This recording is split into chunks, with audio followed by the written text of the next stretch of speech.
I know we have come to fight a war in this world. Envy, sir. Okay. Mufi make up mind me, I won't take part in any Christian production again. Christian? Yes. Emma wonder where you load movies obey.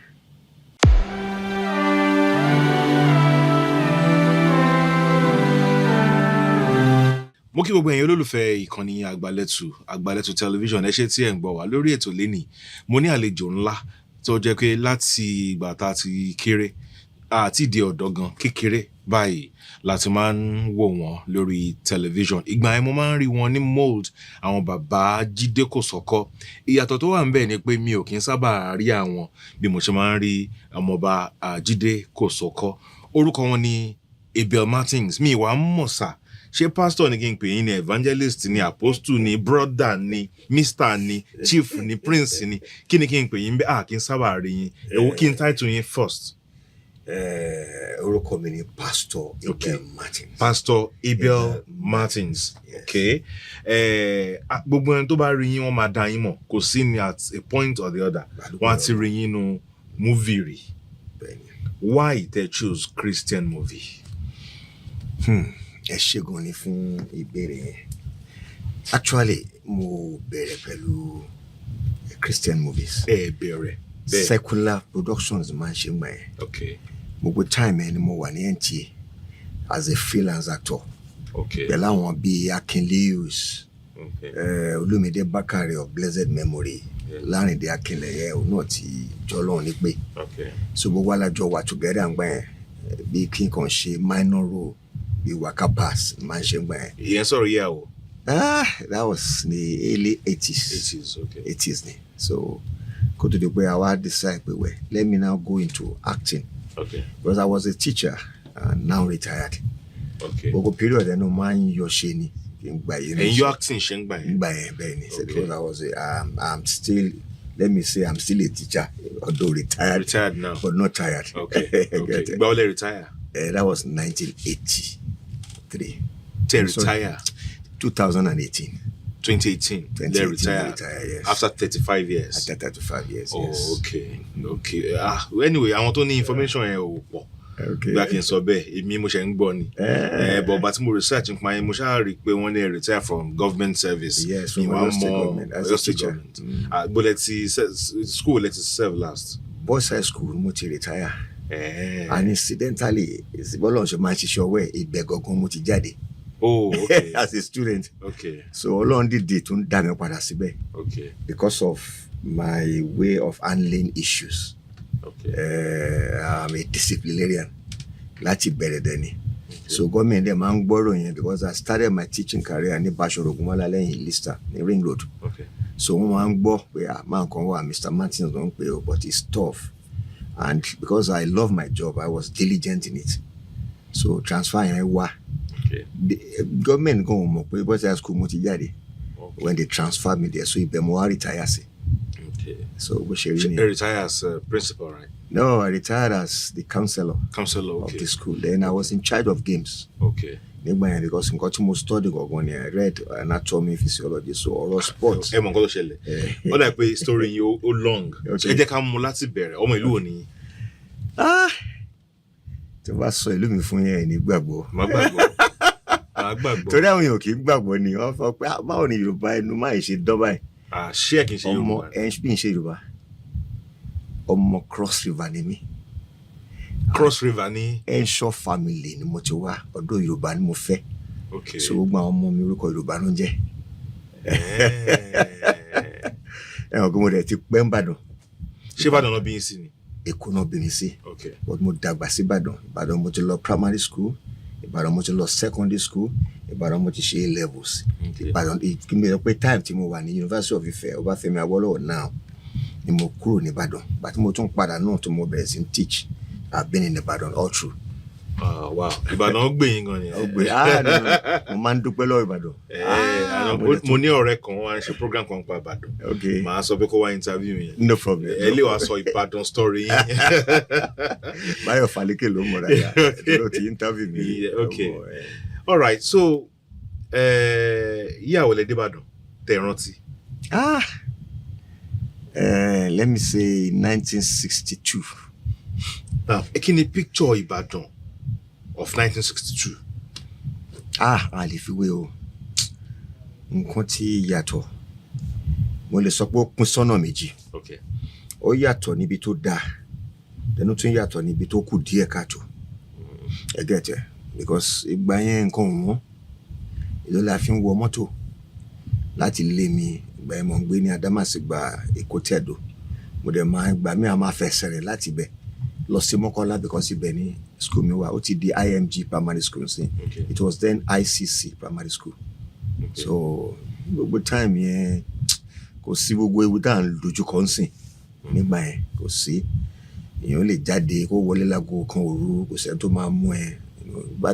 Ìbàdàn ti improve now. So Adámàsìgbà ń gbà yẹn. Area Adámàsìgbà Èkó Tẹ̀dó. Èkó Tẹ̀dó yẹn. Yes. Fully residential ni kò tí di business. No, kò tí di business center. Ó ní wọn sọ gbogbo adájọ́ dàgbà èmi ti Ọlọ́run ní pé èmi ti dàgbà ó ti darúgbó. So ibẹ̀ yẹn ti changes to wa. No, there's a lot of improvement. Because nǹkan tá à ń sọ yìí ìgbà yẹn ni race course wà tó ti wá di Adámàsìgbà stadium sí. Okay. Get it? So with time láti máa ń ṣeré ṣe oríṣiríṣi nǹkan àti tó dáa àti tí ò dáa nígbà yẹn ní race course àti tí ò dáa. Èwo ni tí ò dáa bẹ́ẹ̀? Ọlọ́run aṣàánú wa. But mo fẹ́ kí ẹ share story yìí. Well, mo mọ̀ pé mo lè díẹ̀ gbà yẹn. Okay. The only thing tí mo kàn lè sọ pé mi ò ṣe rí and which my mother of blessed moment náà lè testify mi kí n mú nǹkan yàn. Okay. Bọ̀ pé ká fa wàhálà ká jà kò tẹ̀ ẹsẹ̀ tó máa gbé Èkó Tẹ̀dó sá tí ò ní lé. A máa ń sọ ọmọ ẹ pé Èkó Tẹ̀dó rorò ó gbóná yàyà. Èkó Tẹ̀dó rorò ó gbóná yàyà. So mo dẹ̀ wà lára àwọn tó yẹ pé ìgbà mi ta bá fẹ́ lọ pọn mi ní area kan wà ń pè ní Akíntọ́lá road. So ibẹ̀ láti máa ń pọn mi ibẹ̀ láti ń lo pèlò onírin. Onírin, okay. So tá a bá débẹ̀ bá ọbẹ̀ mẹ́fà ní gbogbo àdẹ̀ ga gbogbo pay tó bá wà wájú bá àwọn awọ́sẹ̀gbẹ̀. Ṣẹ̀mọ̀ gbogbo àwọn life yẹn máa ń wò pé Ọlọ́run máa gbọ́dọ̀ pààyàn nírú period yẹn. In fact èèyàn bá kàn lọ hair straight. Irú Adámàsìgbà tó di Adámàsìgbà lé ní race course ńgbà yẹn ibẹ̀ láti ń kọ́ wọ́n ṣe ń ta tẹ́tẹ́. Mo máa ń gba table tennis. Àmọ́ Ìbàdàn ti jẹ aṣọ mi. Wọ́n jẹ aṣọ mọ́ yín lára. Nígbà tí mi ò rówó tí màá fi bet mọ́ pé mo nà fi aṣọ sílẹ̀. mo faṣọ lẹ̀ màá yí aṣọ padà sílé ni ẹ mọ rán live bẹ́ẹ̀ yẹn. Ó ti wọ̀ yín lára. Ìgbà yẹn a tún máa ń gun kẹ̀kẹ́ kan tó ń pè ní mobilette. Àwọn ẹni tí ò bá jọmọ 60 ò lè mọ ogun kan tó mọ̀ sọ yìí. Mobilette a máa rent ẹ̀. A máa gbẹ mo ti kọ́ mọ́ ṣe ń gun kẹ̀kẹ́ rally. Gbẹ mo ti kọ́ mọ́ ṣe ń gun motorcycle tó ń pè mobilette. Àtúngun ẹṣin gbà yẹn close sí Sábó. So gbogbo nǹkan mẹ́rin lèèyàn kọ́. Ṣé mo bí pẹ́ ká gbé yá kẹ̀kẹ́ táìmù tó yẹ ká dá padà bàbá yẹn àti dódé wa pẹ̀lẹ́ gba. Àwọn wà ní gbé kẹ̀kẹ́ yẹn lọ́dọ̀ yẹn akún ró lẹ̀ ni. Àwa méré bàbá yẹn lé wa. Ṣé mo àwọn life tó yẹ pé ìgbà mi tó máa ń rántí màá kàn jókòó máa rẹ́rìn. A máa ń lọ sí race course nígbà yẹn. Ibì kan tó ń pè ní race course náà ó wà lẹ́gbẹ̀ẹ́ but there is a golf course there. Golf course yẹn òyìnbó máa ń gba golf. So àwa ṣe bẹ́ẹ̀ ni pé à ń bá wọn ṣá golf. Meanwhile èyí tó bá di pé a fẹ́ mú àwa tẹ̀ mọ́lẹ̀. Àwọnulẹ̀. So a máa bá àwọn òyìnbó yẹn wá wọ́n á tún fún wa lówó tàbá ti rí pọ́n ti àwọn òyìnbó dẹ̀ kì í ní time lọ títí wọ́n á rò pé golf àwọn kan gbàgbé ibẹ̀ yẹn náà ń lo Dunlop àti Slazenger. Those are the names of the golf. Golf ball yẹn ló ń pè lẹ́. So tàbá ti lọ àwa lọ yọ kí jẹ́ pé a fẹ́ lọ gbá golf a fẹ́ lọ fi ṣe kani o. Ẹ wá béèrè pé kí ni kani fẹ́ fi ṣe. A máa sọ sínú eérú gbóná. So white ara yẹn á kúrò underneath it àwọn rọ́bà wà bẹ́ẹ̀. Bí rọ́bà tí wọ́n kàn wé rọ́bà yẹn mọ́ra wọn títí tó fi thick bẹ́ẹ̀. Àwa ká rọ́bà yẹn àwa máa fi ṣe bí catapult. Ìgbà yẹn Scala cinema wà bẹ́ẹ̀ ó ti di shopping complex ní Sábó. So ìgbà yẹn Scala cinema wà. Àwọn tó bá wá wo fíìmù èló ní ticket nígbà yẹn one shilling 2 pence wọ́n ta ticket. So àwọn tó bá wo fíìmù yẹn àwa lọ ṣá èpo ọsàn. Ẹ imagine tó bá ti ń tò tó ń struggle fún ticket a máa ta mọ́ wọn lórí. Wọ́n á tún máa bára wọn jà ìyẹn ní iyọ̀ tiwa táwọn máa fò sókè sí pé. Ẹ̀kan inú yín kàn dùn sí mischief. Ṣẹ̀yìn o. There was a day I was so unfortunate. Mo lọ ta kíní ẹ̀mí ìmọ̀ bóyá àdẹ́gùn ṣe gbé pépà yẹn ó kàn lọ bá òyìnbó lójú ni. Òyìnbó yẹn dẹ̀ ń drive. Ó ń drive ni. Àwa rò pé ó ti lọ aṣọ lọ tán ni. ó gbà mí mú ni meanwhile gbogbo àwọn Hausa Sẹ́ríkì Sábó yẹn wọ́n mọ̀ mí wọ́n mọ mọ́mì mi because my mother was a trader ní area yẹn gbà yẹn wọ́n bá mú mi lọ he wanted to take me to a juvenile police station pé kàn lọ deal pẹ̀lú mi so ẹ̀bẹ̀ pọ̀ gbà mo sunkún sún wọn lọ́rùn dáadáa wọ́n fi mí lẹ̀ last but ìyẹn ò tún stop me náà. You know a lot of mischiefs ìgbà yẹn a máa lọ dábì kan lò ní abẹ́ Scala cinema yẹn a wà tẹ́ ní sílẹ̀ bẹ́ẹ̀ a máa wo fíìmù lọ́fẹ̀ẹ́ ìṣe ká sọ ká ra tíkẹ́ẹ̀tì ṣé mo gbọ́ àwọn mischievous deeds bẹ́ẹ̀ yẹn. táwọn tọmọdé máa ń ṣe. máa yí táyà títí a ṣe gbogbo pépà bàbá mi a máa fi ń ṣe kite but kò sí yẹn mọ́ ń sìn technology ti rìn kò sọmọ tó ń ta kite títí mọ́ òwú tí mọ́ mi yẹ kó fi ṣe irun òní máa mú máa lọ sùn máa fi fly kite. It was a very serious experience. 62, 63, 64, 65 ní Ìbàdàn. Yes. Ǹjẹ́ ṣé ẹ ní fly for music? Ṣé ẹ wà passionate about music? Mo dúpẹ́ lọ́wọ́ Ọlọ́run. Mo ní oríṣiríṣi ẹ̀bùn. Apart from pé mo teach, mo máa ń kọrin even in church. Mo máa ń kọrin gbà yẹn. Kódà àwọn máa ń yà àwọn èèyàn lẹ́nu pé tá bá fẹ́ ṣe entertainment ní primary school because I left primary school in 1969. So it's a long time. Èmi kan mo tún máa ń kọ́ àwọn ọmọ yẹn ní àwọn orin bíi entertainment tá máa fi jó tó máa fún wa lówó ṣe gbogbo èlò náà fún wa gbà yẹn but I was part of the people tó pioneer so máa ń kọrin and up till now I sing but bí na pé ìgbà tí Ọlọ́run máa fi pè yàn the ministry ó change there but even if you are coming into drama as a ministry you just have to be equipped with the word o láti mọ̀ nípa ọ̀rọ̀ Ọlọ́run and being a pastor náà èèyàn láti mọ̀ orin kọ because mo tó máa compliment iṣẹ́ ìránṣẹ́ yẹn nìyẹn so I sing a lot. I listen to a lot of music. Ẹ kúrò ní primary school in 69. 69 yes. Ìbò lẹ wà after 69. Nǹkan kan wà tí mi ò fi kún gba ogun yẹn I was part of the war civil war yẹn. Wọ́n enlist ní sí. Àwọn enlist mi àwọn Igbo yẹn that's why an average Calabar man ó difficult fún wọn ṣé wọn pé ní Yorùbá set up they believe anybody tó bá ti jẹ́ Hausa tí ó jẹ́ Yorùbá Igbo ni. But I want to say this pé a Calabar man kò kí n fẹ́ bá Igbo man ṣe because of the bitterness of that civil war. Èmi tẹ́ ń wo ìsà Ọlọ́run sọ pé mi ní bá lọ but ojú mi báyìí ni ìbọn ti bá ẹ̀gbọ́n mi. Ẹ̀gbọ́n yín gangan. Yes. Number 4 ní family I'm the last born. I'm number 6. Èmi gan mo tún bá fọwọ́ cover ìfun yẹn kí atẹ́gùn má fẹ̀ sí lọ sí tí ọ̀tá bá báyàn gbà àkọ́kọ́ béèrè fún omi. Ẹni ẹ máa béèrè fún mi. Yes ẹni tí ọ̀tá bá yẹn á béèrè fún omi tó bá mu síbí omi lásán á kú. So what we do is èèyàn ní fún lómi so gbà míì máa fi ọwọ́ bójú bẹ́ẹ̀ màá ṣáà máa wá bí help ṣe máa wá tó bá fi cover tí atẹ́gùn ò fẹ́ síbi tí ọ̀tá yẹn gbà wọlé ìfun yẹn ò ní fẹ́ ẹni yẹn máa fi kú títí f máa dé.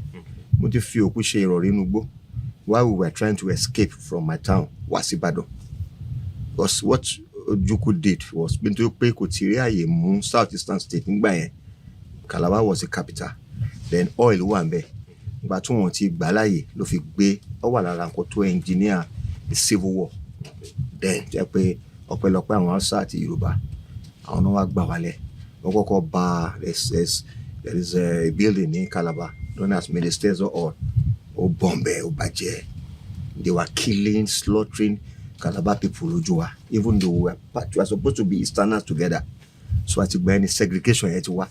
Now mo ní interest nínú parts mi today. Okay.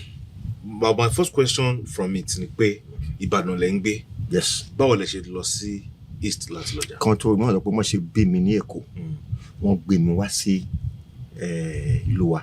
Okay. So a time don fi gbọ́n lóye pé even primary school mi gan bá wà faster because then I was a little bit intelligent. In fact mo ní promotion mi ò ka primary 5. Okay. Mi ò ka 5 from 4 ti gbé mi lọ sí 6. Ẹ̀wọ̀ time yẹn kò ṣe pé 5 years láti lọ 6 years ní primary school máa pé so because of my brightness mo fi ní promotion so in between that period ni war yẹn dé. The war started in 1966 but ó ti bẹ̀rẹ̀ before 66. Then I was still in the primary school ní ICC tí mo sọ earlier So instead kí n finish ní bóyá 68 or 67 mo wá finish in 69. So I didn't start on time but tó gun ẹ dé, so I was still very young wọ́n fi gbé wa tá fi la gbogbo igbó oríṣiríṣi omi tá a rìn kó tó dé pa wá padà wá sí Ìbàdàn bí báyìí. So age wo lẹ wà nígbà tí ìbọn bá ẹ̀gbọ́n yín? I would say I was around 7, 8. 7, 8 time ẹ̀ náà lẹ fi òkú rọrí. Lè fi òkú rọrí ìgbà yẹn a fẹ́ escape kúrò níbẹ̀ ní east. Kúrò ní A fẹ́ sá kúrò níbi tí ogun yẹn ti ń ṣẹlẹ̀ ní Calabar. Ní Calabar. Yes. A fẹ́ sá ká wá bá ṣe máa bí ká lọ sí Èkó àbí ká wá sí Ìbàdàn. So ìgbà míì tí ilẹ̀ bá ti ṣú báyọ̀, and most of the time you discover pé ìgbà ogun yẹn ẹni tó bá rí lè rántí dáadáa tó bá ti ń débi 6, 7 ẹ̀ ní ráwọn èèyàn ta. I was still very young but mo wà lára àwọn tó ń force mi ò tí ní strength gbà mi ò tí ju 6, 7 lọ. Wọ́n á force yín kẹ́ wá join sójà. They were giving us military training. Ṣé wọ́n force ọmọ 7 years old láti join? Àwọn Igbo ò wò ń gbà yẹn sir. They were drilling anybody. Ọmọ ọdún méje. Yes sir. Láti join. Tó bá ti jẹ́ ọkùnrin. They will force you. Wọ́n máa wọ́ ẹni ẹ kúrò ní abẹ́ màmá ẹ̀. Ọmọ ọdún méje. Yes, you can investigate sir. Ọmọ ọdún méje gan ti pẹ́. Wọ́n fẹ́ mọ age sir. The man talking to you mo ti fi àyà wọ́ láti gba abẹ́ wáyà. Ara training tó fún wa ń gbà yẹn ni. They taught us how you can climb trees. So ìgbà yẹn máa mọ gígùn. Most of the time náà gbogbo period la máa lọ jí mango ní mango. But bí dà pé mo mọ igi pọ́n, so èmi ni máa ń tẹ̀síwájú kí sáré pọ́n igi ká mango ká dẹ̀ sá lọ. You know, gbogbo training yẹn it was hard. It was very tough. So period tá à ń sá yẹn, I was still very young. But pé mo sọ pé ó wà intelligent. I can still remember some of these stories and what we faced. Lọ pé nígbà tí ẹ̀gbọ́n ba ẹ̀gbọ́n mi, mo dáwọ́ bò. Ara training tó fún wa, wọ́n máa fún wa ní kì í ṣe ìbọn gidi. Wọ́n á fún wa ní something like igi tó look like ìbọn. Then wọ́n máa ní pé kẹ́ máa sáré. You know, they want to see. Ìgbà mi wọ́n á ní kẹ́ sáré, then they tell you fall down. Èyàn á ṣubú, àmọye àwọn tó ń kú gbà yẹn. Tó tiẹ̀ jẹ́ friends mi, tó ń bá kìíní yẹn lọ. Strength wọn ò gbé. Because we were still very young. So lórí training lásán ni ẹ. Lórí training pé nígbà tó bá ti rí pé o ti wà equipped, then wọ́n á ṣe wá hand over rí. That's why I knew a lot about guns. Okay. I knew a lot about bullets. The strongest bullets nígbà yẹn wọ́n lò mọ́ nsìn. Ó ti wà obsolete and so on. So wọ́n lò mọ́ òní bullet tí wọ́n lò mí tó ìbọn kan tó ń pè ní Mark 4. Mark 4. Yes. Okay. That was one of the most powerful guns nígbà yẹn. Kò tó kún wọ́n gbé gbogbo AK-47, AK-49 lómi òmùkọ́ AK-49 wà. Ó ti wà. So Mark 4 yẹn strong ó burú ju bullet ẹ ni. Okay, bullet ẹ. Bullet ẹ ó strong. Gbogbo AK-47 sin ó le jùlọ. Mark 4 kò sẹ́ni tó lè ọ̀nà máa fi ń pa òun lè. Nígbà yẹn tá tún bá tún lo gbogbo ọ̀rọ̀ àwọn armed robbery tó máa ń firing squad tó máa ń fún so bullet yẹn náà máa ń lò. Tí bullet yẹn bá báyọ̀ níbẹ̀ yẹn sálẹ̀ nù ọ̀nà yìí ó lè gbé láti bẹ̀yẹn kó la mọ́ bíbá. That was how powerful the bullet was. So I'm used to all these things. Mo ti fọwọ́ gbé ìbọn dáadáa. Ṣé mo pé kọ́mọ kékeré tí ò tí mọ̀ kankan. But it was like I had this mentality of pé war. So mo rẹ́ jẹ́ kò lè bà mí lẹ́rù. Ìgbà tí mo ti fọwọ́ báyọ̀ kó fún ẹni tí ìbọn bá ti fún ẹ jáde mo bá fọwọ́ kó ọwọ́. Ibo ni mọ́mí yín wà gbà yẹn? Gbogbo àjọ wà ń bẹ̀ ni. Tí kìíní ẹ̀ fi ṣẹlẹ̀? Yes, so we are all looking for a way láti escape. It was only my father that was in Ibadan. Okay. Ìyẹn la fi ń sọ pé ká padà wá. Wọ́n dìde mú mi lọlé so that I will be able to receive some training. Okay. Pé kí n fi lè mọ̀ right from Èkó wọ́n gbé mi sí Àgùdà ní Sùúrùlérè. Wọ́n gbé mi wá sí Calabar. So from there mo ṣe wá sí Ìbàdàn. Okay. That is a Bàbá ọ̀lẹ́ ṣe escape gangan eventually. Grace Ọlọ́run ni mo lè sọ sá. Because while we are trying to escape ní bọ́n ba ẹ̀gbọ́n mi yẹn. So the others àwọn maneuver ara wa nígbà mi àwọn wọnú omi. Àjáde inú gbó téèyàn mọ̀. In fact, imagine walking in the night in the bush alone. You see? So, terrible. The Civil War was a terrible thing. Àwọn kan máa ń kọ̀ fún pé ká tẹ̀ jà gan ká tẹ̀ ṣe. Tọ́ bá rí wọ̀sà wọn ní clamor fún tọ́ bá rí wọ̀. Ọdún èyí tó ń tà wá ń sin ojú ogun Biafra. Ogun abẹ́lé lélẹ̀. Ogun abẹ́lé. Ogun ebi. Àti yàn. But it was terrible then, sir. Anytime from 6, 7 and anybody in time ẹni ogun máa ń wà. So they can shell from anywhere. You know, we had a lot of all these instruments which I know. Artilleries, the mortar, someone low. ìyẹn ló máa ń send kíní bí bomb yẹn blast anything Okay. gbogbo time mo ti fọwọ́ mú grenade dání sá and I know how to detach the needle and release Èyí táwọn máa ń pè ní bomb yẹn. yeah no a grenade Grenade tó máa ń lo bí pin báyìí. pin yes ẹ bá ti fa pin yẹn yọ kò gbọ́dọ̀ lo 30 seconds lọ́wọ́ yín you have to throw it gbogbo yẹn ni Ẹ lè ti fọwọ́ mú rí. mo ti gbé bọ̀gìlì sọ́wọ́ rí ní nǹkan fi pààyàn ní mi ò pààyàn rí. Ẹ wá sọ nǹkan kan ẹ ní Calabars wọn forgive àwọn Igbos ni àbí. The thing sir you can do your research ẹ lọ ṣèwádìí tẹ́ bá rí ọmọ tó jẹ́ ọmọ Calabar gidi because time yẹn à ń share pẹ̀lú Akwa Ibom nsìn we were together in the same state kó tó di wọ́n fún wọn ní Akwa Ibom state so cross river wa dá dúró gbẹ̀yìn àjọ wà together so àwọn èèyàn máa ń misplace méjèèjì but the only thing tẹ́ pé gbé bẹ̀ nǹkan tẹ́ máa fi differentiate ni pé àwa máa ń kópa Calabar máa ń kópa àdè máa ń wà hairy a máa ń ga àwọn Akwa Ibom yẹn àwọn náà wọ́n ń pè ní Ibibio that's their language Ibibio. Kí ni ti yín? Efik ni ti Calabar so but similarity ó dàbí kí Ìjẹ̀bú sọ Yorùbá sọ pé Ìjẹ̀ṣà gbọ́ ó lè má lè gbọ́ gbogbo ẹ̀ tí Ìbàdàn bá sọ Yorùbá Èkìtì náà gbọ́ so bó ṣe rí nìyẹn àwọn differences but in terms of oúnjẹ àti culture abara wa mu gan. Then èdè yẹn gan náà ẹ̀yin lè máa mọ̀ pé ẹ̀yin lè máa mọ̀ yàtọ̀. Màá mọ̀ tó bá èmi lè máa mọ̀ yàtọ̀. tí n bá most of them wọ́n fẹ́ claim pé Akwa Ibom làwọn ti wá. Tẹ́ bá bẹ̀rẹ̀ wọn á ní ọmọ Calabar. Everybody claim Calabar. I don't know why they did that but Calabar then was very beautiful and rich. I often now know it's fine. It's still an expensive state láti stay. Calabar gan ti fẹ́ máa di Èkó according to history tí mo gbọ́. Although it's a long time I've been there because mi ti ẹ fẹ́ lọ. Why? Jẹ́ kí n ra wà má dọ̀ mí jẹ́jẹ́. But it's lọ lẹ́yìn ìgbà yẹn ṣá. Mo lọ bury mọ́mì mi in 96. I lost my brother in 1996 so I went to bury her.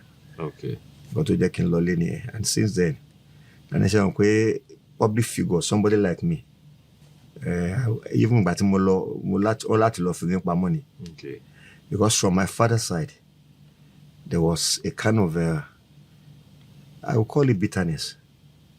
Wọ́n ti mọ ibi tí Ọlọ́run mú mi lọ so wọ́n fẹ́ truncate that destiny but Ọlọ́run fún wọn ṣe ni I get it so my mother was always hiding me ìgbà tí mo wá fún bẹ́rẹ̀ yẹn ó yà wọ́n lẹ́nu pé ẹ bẹ̀rẹ̀ mo lọ wà látijọ́ ẹ̀ they started asking questions wọ́n máa ń rí mi lórí television wọ́n rí mi nínú film but wọ́n mọ̀ pé mi gangan ni so that's why pé mo ní up to today títí mo fi kúrò níbi iṣẹ́ gan a lot of my ogas wọ́n bí lè pé Calabar ni mí.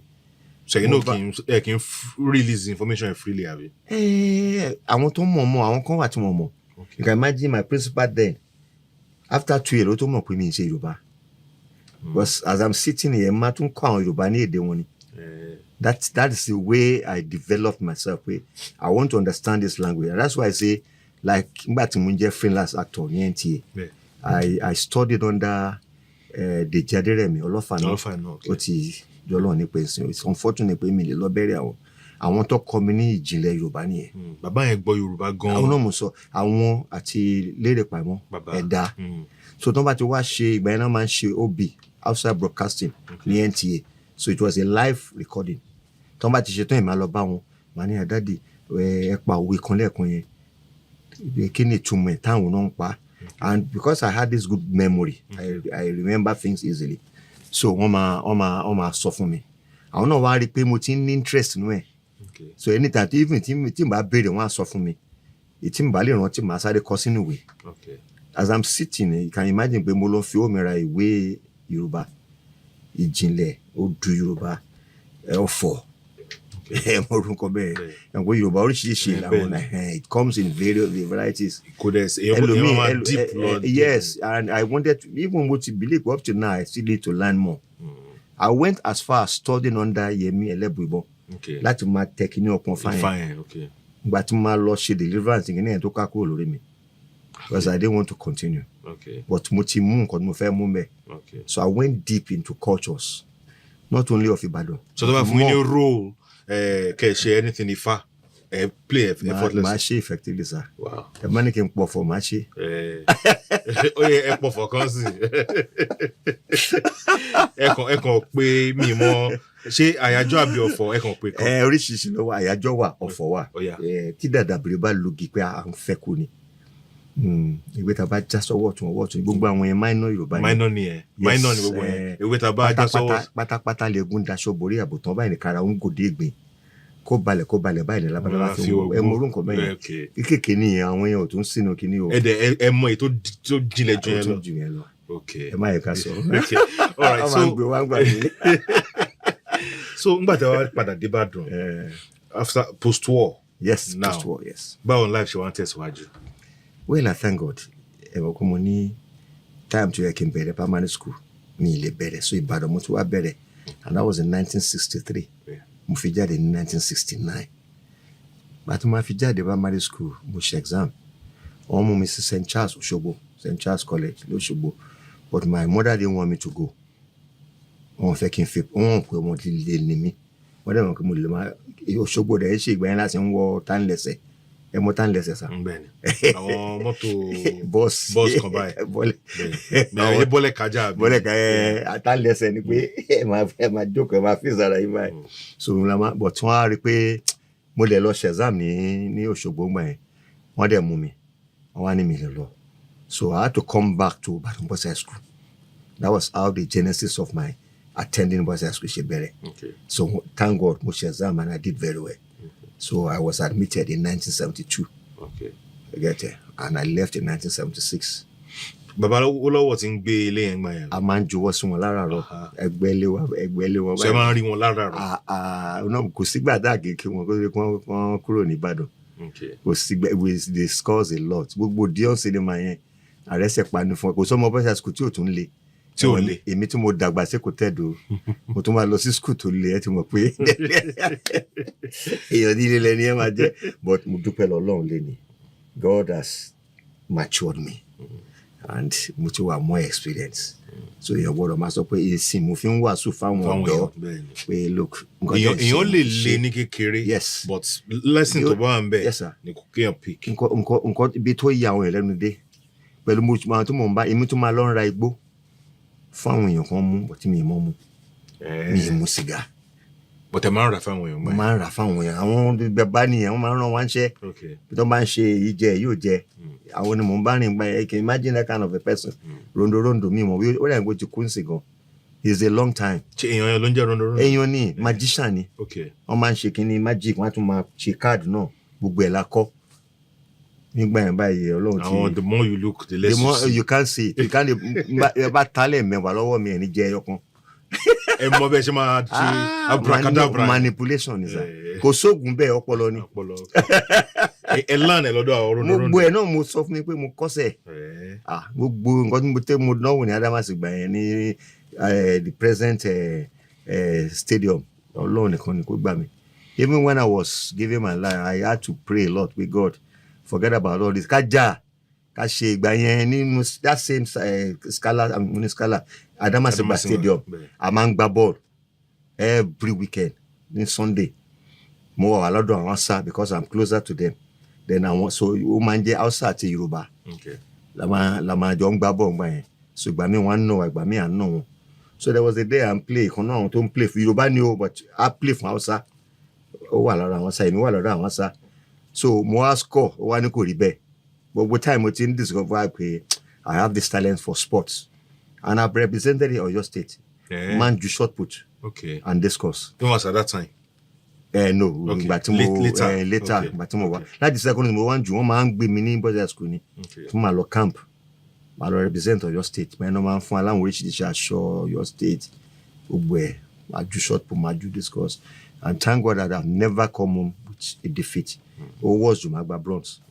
So that was what I was living on. So gbogbo life yẹn I just thank God. ẹ sọ story kan pé ọjọ́ kan ẹ play ball against them. à ń gbá ball so ìkan náà boys tó ń play fún Yorùbá wá ní irọ́ òun ball yẹn ò score èmi lẹ̀ ní pé àmú score náà kí àwọn yòókù sọ pé he scored the ball kí ni kan the goal wọ́n á ní ká tó ṣe parọ́ báyìí ó dẹ̀ fọ́ ìgò ó kàn ṣe dé mi lẹ́yìn ní sá. ogun mi ní egun lẹ́yìn. When I thought the matter was over then ara nǹkan tó mú mi tí mo fi sọ pé mo tún le I learnt a lot of martial arts. So mo mọ ìpájú kan so ó gún mi nígò yẹn lẹ́yìn I still managed to kick his teeth 4 of the teeth ó lose ẹ̀ níjọ́ yẹn. 4 lẹ́ẹ̀kan náà. Yes. Because kò expect ìpa yẹn. Then outside náà tí mo tún bá rìn ọ̀nà ọ̀nà kọ́ mi owó táìmì tẹ̀ tí mo pé máa wà ní judo club àbí karate club mi ìmọ̀ ń gbà yẹn. So ìdáṣìírí tí wàá tún ni pé èmi lọ́lé mi dẹ̀ sọ fún parents mi and I was bleeding. Gbogbo aṣọ tí mo wọ̀ tá fi ń gbá bọ̀ yẹn ẹ̀jẹ̀ ti bò wọ̀ mí sọ kí ni ẹ̀dẹ̀ ń dùn mí. Màmá ẹ̀ àti bàbá ẹ̀ ló wá tú àṣírí mi. Ìyẹn ló fi mọ̀. Àwọn wá bínú pé wọ́n bínú wá ńgbà tí wọ́n rí pé eyín mẹ́rin ti sọnù. Bọ́wọ́ sọ fún wọn pé ọmọ wọn kọ́kọ́ gún ọ̀kan ń gbò. Kò sọ fún wọn. So ńgbà táwọn wá dé màmá yìí ṣe àṣírí ṣẹ̀ wá tú mọ́ mi wá ní pé kí ló ṣẹlẹ̀. Wọ́n wá rí pé mò ń wins with pain. Wọ́n ní kí ló ṣẹlẹ̀ mo ló gun mi ń gò lẹ́yìn. Ìgbà náà ẹ̀ṣẹ̀ mọ̀ pé yẹ kó rush mi lọ sí hospital. Wọ́n ẹ̀ṣẹ̀ wá lọ gba antitanus and so on and so forth. Wọ́n treat me wọ́n ṣe àdìgbò mo faṣọ ń cover ẹ̀ ni. Ó dẹ̀ ń dùn mí. It shows how tough I was pé even with that pain I was enduring. Ẹ̀rù ń bà mí pé tí n bá sọ fún wọn wọ́n á tún lù mí sí ni and I know the kind of father I had then. So. Bọ́ndà dì ní ṣe ń gbà yẹn. He was a produce inspector. Okay. Kòkó kìíní so he was the money. Wọ́n ní Maurice Minor gbà yẹn pẹ̀lú kẹ̀kẹ́ kan náà pé n Triumph. I don't know if you know.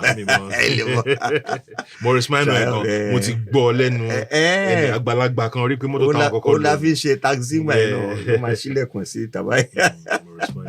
So gbogbo ẹ̀ là ń lò ń gbà yẹn wọ́n ṣe gbé mi lọ suspect ní wọ́n dẹ̀ treat me. Òun náà wá gbà tí bàbá ẹ̀ náà wá gbọ́ bàbá ẹ̀ wà mọ̀ nǹkan tó lè ṣe bọ́ pé ọmọ yín ló kọ́kọ́ gún mi ń go and I had evidences. Wọ́n ní ọmọ yín ló kọ́kọ́ gún ibẹ̀ ní go kì í ṣe òun ló kọ́kọ́ fi pa this sensor. Àti di ọ̀rẹ́ o now he was even older than me then nígbà yẹn ó ti bí ọmọ bíi 4 sa eyín yẹn o. ṣe ẹ ṣì máa ń ríra. àmọ́ ẹni náà mo sọ mi sẹ́ mo ti lọ visit ẹ̀ nílé ẹ̀ ní Mọ́kọ́lá àti wá rẹ́ra ṣe mọ̀ pé àgbà ti dé àdìmọ́ra ó lóun ti ń ru lọ́n kóun rí mi pé òun máa ń sọ fáwọn àwọn ọ̀rẹ́ òun pé ó mọ pàdé ọ̀rẹ́ mi ní ìpàjọ́ máa ń ṣe ìpátá nígbà yẹn àwọn ẹni láíláí ò lè mọ ibẹ̀ wọ́n máa tún jiyàn pẹ̀lú ẹ̀ pé kò lè mọ̀ mí because by then orúkọ ti rìn so he's a year or 2 older than me so njọ́ tí mo rí tó ń drive lọ fact mo wò báyìí òun náà kí mi á ṣe ń bó mo wà mo ṣe àjúwe fún kójú kó wá travel out but gbogbo tó bá ń sọ̀rọ̀ máa ń fi yíyá máa fi bo yín yẹn mọ́lẹ̀ yín yẹn òwúsà. Òyìn tó gún ní gògán mi ò lè ní ìlú ọmọ bíi tí àpáyọ wà mọ́ ó ti yí lọ because wọ́n fún mi lábẹ́rẹ́ tetanus and so on. So that is the way I have lived. So ibo wa ni ẹ ti pick up interest láti máa lọ sọ́dọ̀ àwọn bàbá ọlọ́fà iná NTA àti everything?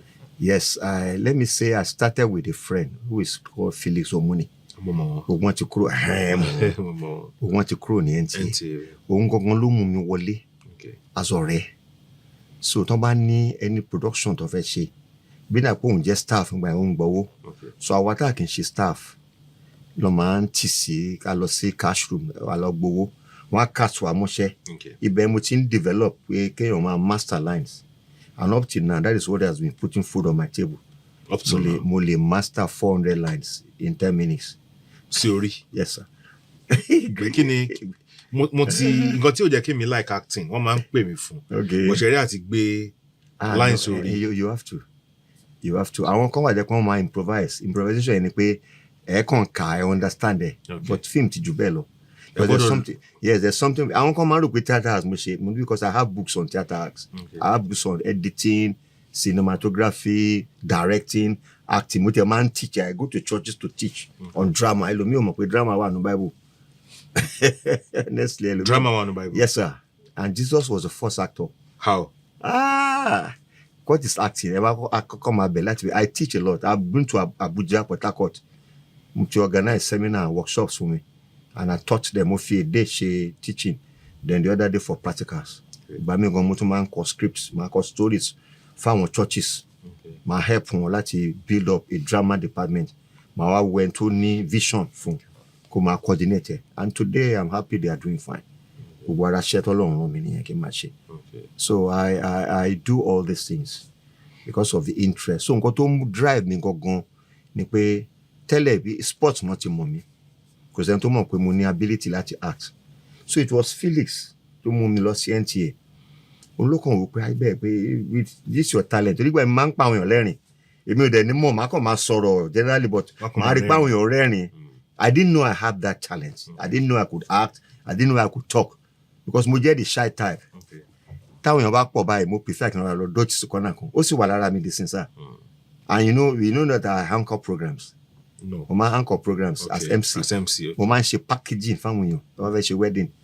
All I need to ask you is one, what kind of a hall do you need? Tẹ́ pé low key ni àbí high key budget lẹ́fẹ̀ẹ́ ṣe máa bá yín plot it out máa bá yín wá olórin tó máa wá máa bá yín wá all ibẹ̀ lèmi ti mú owó tèmi tó bá possible èmi náà máa anchor as an MC. So event planning. Yes, event planning èmi náà máa tún ṣe máa dẹ́ gbowó yẹn lọ́tọ̀ gbogbo ibi tí ó yẹ kí n kọ́ Yorùbá nìyẹn because I was interested ẹni tó bá dẹ̀ máa ṣe MC you have to be funny.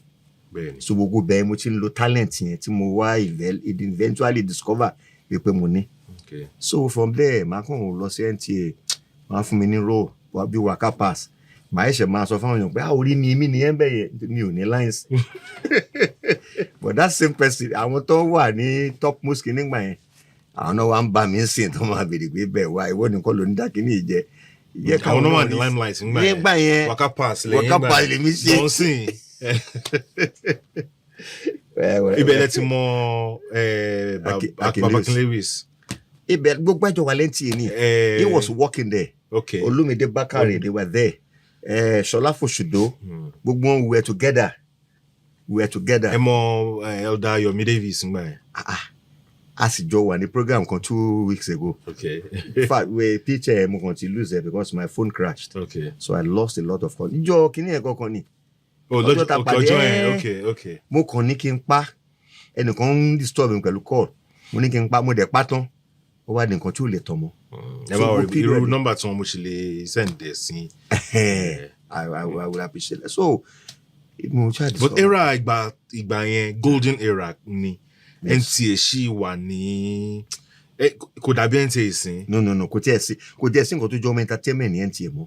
They now live on network programs which is not supposed to be. Ìgbà yẹn drama gangan ló attract àwọn èèyàn wá sí NTA Ìbàdàn. It was formerly NTV before kó tó di NTA. Baba M Faromi ló wà ńbẹ̀. Yẹmi Faromi ló wà ńbẹ̀. Up till now Baba still knows me. A pàdé ní birthday Ayọ̀ Olúyẹmí of recent ní ilé ẹ̀ níbi ọ̀nà ọmọlétí àbíkínà tí ń pè yẹn. I was there Baba náà wá. So I discovered that this is how it started. But initially I was known with sports. That is secondary school mi. Wọ́n máa ń gbé mi wá ṣe exam bọ́sà high school ni. Wọ́n tún dá mi padà sí camp ní Liberty. Ṣé kò sí ìgbà tí ẹ attempt láti wọ NTA as a full staff? Because mo ti ṣiṣẹ́ pẹ̀lú insurance. So kò possible for me. Tí n bá close gan-an, bàmí tí n bá ráyè. And because I was in the underwriting section, a máa ń wáṣẹ́ lọ́ta ni. Ibẹ̀ mo dẹ̀ tí máa ń make because salary was good. Èló dẹ̀ ní 3,000. A máa ná for 2 months kò ní tán. Ní salary yẹn? Yes. Ìgbà ìṣèlú ìgbà yẹn lára a complete musical set. Kenwood engine, Kenwood speaker, table kini, Gemini equalizer, 769 Nisa. A speaker head man because mo like ariwo. Because I love music. Backward, yeah, together. Àwọn táwọn bá ni ẹ. Kò tó di pé mo bá ẹ̀kọ́ tèmi náà rà ni ẹ. A whole pack of it. Ó wọ́n jù lẹ́ máa rà ní 800. Ilé ti set ni ẹ. 250,000 kò ràn nǹkan méjì ń bẹ mọ́. So gbogbo period in interest yẹn ti ń wá díẹ̀díẹ̀. That was when I discovered that I could talk, I could face people. So gradually, mo wá di pé kó máa fún mi ní roles. But náà kò ní jẹ́ major bíi minor roles náà sí ni. And from there I started developing. Gbogbo period mo fẹ́ lọ ń bá àwọn Yẹmi Ẹlẹ́bùìbọn tí mo lọ ń bá àwọn Dèjì Adérẹ̀mí of blessed memory. So gbàtí mo wá rí pé wọ́n ti ń rí pé ọ̀rẹ́ mi Felix ìgbà yẹn òun ni. Ó máa sọ pé kí ni mo lọ ń bá wọn sọ. Mo ní mo lọ bèrè question lọ́wọ́ ni. And because nǹkan tí n bá fẹ́ mọ̀, mo máa mọ̀. Even when I was in school, I was very, very inquisitive. If a teacher tells me something, tí wọ́n bá rí pé kí ni ẹ̀ wà doubtful, mi ní sọ lójú àwọn student máa lọ bá lẹ́yìn sá. Sá read because we read a lot. Nígbà yẹn kì í ṣe school sìn. Ọmọ mi nǹkan tẹ kọ́ lánàá. Tó bá fi dè ní kò rántí mọ́. Even myself and Ruben Famuyibo, I don't know if you know him, socialite. Ọ̀rẹ́ mi wá the same set ní gbogbo wa. Lawyer. Yes, lawyer. Kunle Famori, gbogbo wọn rọ́bátà bẹ́ẹ̀ we were together. So a máa ń kówè sórí ni ibẹ̀ ni àwọn èèyàn tó sọ pé I have this talent. Àjókòó báyìí ta master Macbeth from pali to pali gbẹ̀yìn àtúnṣe ní school. ṣe lè kà. mo lè gbìyànjú sáà tẹ́ bá fẹ́ lọ. Try because ṣe rí àwọn òyìnbó Shakespeare yẹn kò ṣe ti bí ara. Okay, ẹ jẹ́ kí n sọ̀rọ̀ lórí Macbeth. When shall we three meet again? That's the first page. In thunder, lightning, in rain. When the holy ball is done, when the battle is lost and won, where the place upon the heat, there to meet with Macbeth. Pardon calls Anu, who overthrew the fog and filled the hair. First page. And this was about 50-something years ago. Tẹ́tí gbé sórí. Ó sì wà ń bẹ̀ sá. They met me the day of success, but I don't write ìyàwó ẹ̀ tó send letter sí. Pé wọ́n pàdé wọn ti sọ ohun the thing of Kodo. Whereas ìgbà tó kọ́kọ́ máa lọ sójú ogun, it was thing of Glamis. So but ìyàwó ẹ̀ was so much in earnest pé kó di Duncan gangan kó di king. So we go plot, we go nǹkan tí Macbeth pass through ìyàwó ẹ̀ ló ti sí. And you know that is women for you. Praise the Lord. Wọ́n fẹ́ mọ̀ bóyá nǹkan táwọn fẹ́ sọ yóò dáa. They will push you to where you fall. Àwọn náà tó máa blame ẹ pé why did you do this? So gbogbo period yẹn. And I was one of the best students in literature. Okay. Then I was also good in biology. Ara nǹkan tó jẹ́ kí n lọ study anatomy and physiology. Now, èmi feel pé nígbà tẹ́ ti mọ̀ pé okay, either sports. Yes. Or arts. Yes. Drama. Why anatomy and physiology? No, pé nǹkan tí mo lọ study ní university. Ẹ̀wọ̀n náà ni why tẹ́ ẹ ṣe. A period there I was in dire need of an admission. Okay. Then ìgbà tí mo wò pé nǹkan tó máa lead me sí eventually ni pé because mo ṣe a little bit of physical health education. Okay. And tó bá tẹ̀ jẹ́ anatomy you have to be good in physical you have to be very good in biology, chemistry. If you don't have to admit anybody in university, you have to have one that include physics more to the mathematical aspect. Okay. So you have to be good in chemistry and biology. And because I knew I had that grade, so more love from course. So all helped me in so many ways. Because I came to the point where retire. I was a sports master. Okay. Mo dá ní office me. That same office no mo ti operate as a counselor. Okay. So àwọn ọmọ máa ń wá ọdún wọn bẹ̀rù mi. If you meet any student tó jáde ní Bọ́sẹ̀ high school or Bashun Ogumala, ẹ kàn dárúkọ Mr. Mantis wọ́n ní bullet mama yẹn. I was tough. Mi gba nonsense. And I was trying to do this to help them. But I don't want them to live the kind of life or face nǹkan tí mo ti face. I told them, I said, this man you see today, known all over Nigeria and outside Nigeria, pé mo ti fi orí mi kiri bread ní Kòtẹ́dù sá to pay for my school fees. Ìgbà mi báyìí àwọn tí bàbá wọn rí jájẹ wọn á kọjá pẹ̀lú mọ́tò wọn gbogbo ẹ̀ náà gbà yẹn Morris Minor the highest car ní ẹ̀rọ pé it was Benz nígbà yẹn wọn àti instead kan dúró gbé mi wọn máa juwọ́ sí mi at times omi àmà ayọ̀ lójú mi sá kì í ṣe pé mi ò ní bàbá kì í ṣe pé mi ò ní ìyá kì í ṣe pé wọn ò lè sponsor mi but they wanted me to see life from a different angle which is now helping me. So kò ṣe kí wọn ò lè sponsor yín. Kì í ṣe pé sá mo ní kóló méjì kóló alámọ̀ ẹ mọ̀ ọ̀dọ́ ń pè ní kóló a máa ń tọ́jú owó yes safe mo ní méjì ìkan was for books ìkan wà fún aṣọ so tí mo bá fẹ́ ràwé kóló oníwèé bàbá mi máa so out of 50 kọ́bọ̀ tó ń fún wa ń gbà yẹn ìjẹ́ ó rà pé 50 àbí 50 shillings tó ń fún wa ń gbà yẹn mi á tún save lára ẹ̀ so táwọn ọ̀rẹ́ mi bá ń jẹ oúnjẹ tí yóò bá wọn fún wọn lówó tó dáa tó ń jẹ oúnjẹ màá kàn ra máa jẹ wọn bá mi ní tẹ̀lé wọn wọn mọ̀ pé ibẹ̀ ra kínní náà máa ní mi ò rà because I wanted to have enough láti save so tó bá kan ọ̀rọ̀ aṣọ àbí ìwé bàbá mi ní kí n lọ gbé kóló ìwé wá out of the meager kínní tó ń fún mi o tẹ̀tẹ̀ save fún tèmi tún save fún ara mi. Okay. I didn't know they were developing me. But any bitterness against wọn gbà yẹn. Mo ní títí mo fi gba Jésù sá. I can't lie to you. Because to me I felt I was maltreated. Ṣé wọ́n lè ṣe treat àwọn siblings ní tó kù ni? Mo sọ pé I was unfortunate. Pé mi gan-an wá dà pé mo wá forí gbé and even the small ẹ̀ pé ọkàn sì máa gbé mi pọ̀n kiri. Èmi náà wá fi sílẹ̀ to face the challenges of the world. That's why I was living those kind of terrible life because I was not under any tutelage. Okay. That's why mo fi ń follow àwọn bad people kiri because nobody could control me. And because of the bitterness mo ní fún wọn pé ó ṣì wá dé pé mi ni màá máa rí bread ta kí n lè rówó sínú kóló. But when I now started seeing the result of what they thought they were doing to me, màá tún dúpẹ́ lọ́wọ́ Ọlọ́run. But ṣé ẹ jókòó pẹ̀lú wọn láti discuss at all? It was after tí mo kúrò ní school mo tó jẹ́ kó realize pé you thought you were helping me but you were punishing me indirectly. Nínú òrùn inú òjò láti kiri bread sir. Mo jẹ́ kó realize ẹ̀. Kí ló sọ? Well, nǹkan tó sọ fún mi náà ni pé táwọn ò bá ṣe bẹ́ẹ̀ yẹn pé màá bàjẹ́. Pé mi ní mọ̀ pé it's not easy to work for one kobo but iná sì ń lo kobo oníhò. Pé wọn ò ní mọ̀ mo ní but the treatment is too cruel. On a young man tó tẹ́ nǹkan tí mo ti ń face láti gba ogun kí ó jẹ́ pé rẹ́ẹ̀ màá tún máa face again. My father was earning good salary. Owó kòkó ń wọlé gan gbà yẹn, owó òbí everything wọlé. But they didn't train me the way they trained the other people. The other yes, my brothers, my senior brothers and sisters. Wọ́n train wọn bẹ́ẹ̀. Ẹ̀yin ni last born. Èmi ni last born náà mo sọ. And today I'm the only person remaining. Gbogbo wọn ti lọ. And by his grace, at least nínú gbogbo wọn náà pẹ̀lú gbogbo wọn tí mo jẹ́ ìyá ẹ̀, God has made me to sit before kings.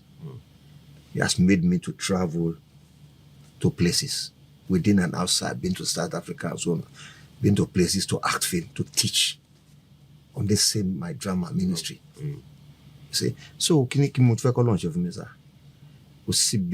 I've slept in one of the most expensive hotels l'Abuja, Port Harcourt. Kí mo fẹ́ kọ́ lọ́nà ṣe fún mi nìkan lórí bẹ́ẹ̀dì tó jẹ́ whether be football field. Kí ni mo fi ṣe and I will come back with good money. Salary mi dẹ̀ ń lọ kó tó di pé mo lọ ṣe fame. Màá ti lọ lobby ní Ministry of Education.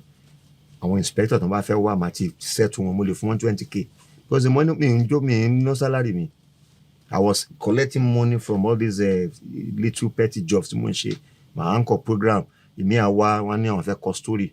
I will help them. Me àti kọ́ màá bá wọn screenplay. There's something like we screenplay. Yeah. So that I good fún recording. Ẹlòmíà kàn kọ script.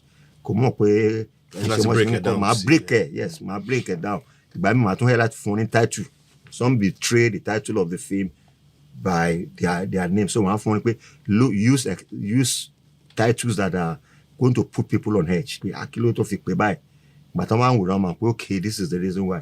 But when the title itself betrays the story, àwọn èèyàn níbẹ̀ wò nǹkan tó máa ṣẹlẹ̀ ń bẹ̀rẹ̀. Wọ́n ti anticipate that this is what they are going to see. So my style of writing, my style of interpreting roles, ó máa yàtọ̀. Okay. And that's why I write from when I started acting because I had an interview in Ikorodu. That was last month. Okay. The guy was asking me how many films. I can't remember. 30 call. No, Timothy Shea. 30 Shea. Yes. But ni ba ten ṣe secular ke to wo Christian. Yeah. But I'm still coming back to that. Okay, Abel. She any major apart from the Wakapa's roles. Okay. She any major role or production. Táwọn èèyàn lè àbí tẹ́yìn gan rántí fúnra yín. Well, mo lè sọ pé ìgbà tí mo wà lẹ́ntì there was nothing like major role. But pẹ̀lú àwọn yes independent yes àwọn wo. Yes. Tẹ́ bá wo pàtẹ́pàtẹ́ sá. Okay, ta ló ní? My brother yẹn ti kú.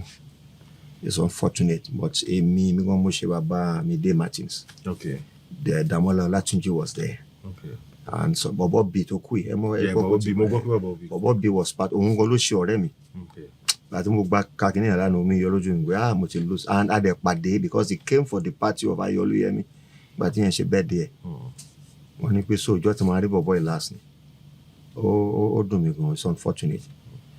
And the only thing I said, look, we need to pray for these secular actors. The rate of them kú. Ó wà mysterious. Ọlọ́run wà lọ́wọ́ ni. Àdúrà làwọn náà fi ń gbé àìmọye attacks. I lost my car 2 years ago. Ìyànà Fẹ́lẹ́lẹ̀. Mo ń bọ̀ láti production mo ti ya chain tó ní Fẹ́lẹ́lẹ̀ àmì ní Ilé-Ilé. Mo wá dé ìyànà Fẹ́lẹ́lẹ̀. Ibẹ̀ ni mọ́tò tó ti gbaná mọ́tò tí nǹkan kan ò ṣe láti ilé. There was no mechanical fault, there was no wiring fault. Mọ́tò mi kàn jóná. And before then I had that premonition. But mo lè sọ pé mo careless. Maybe if I have prayed and waited on the Lord. Bí Ọlọ́run bá mi avert it. But at least pé mo ti escape.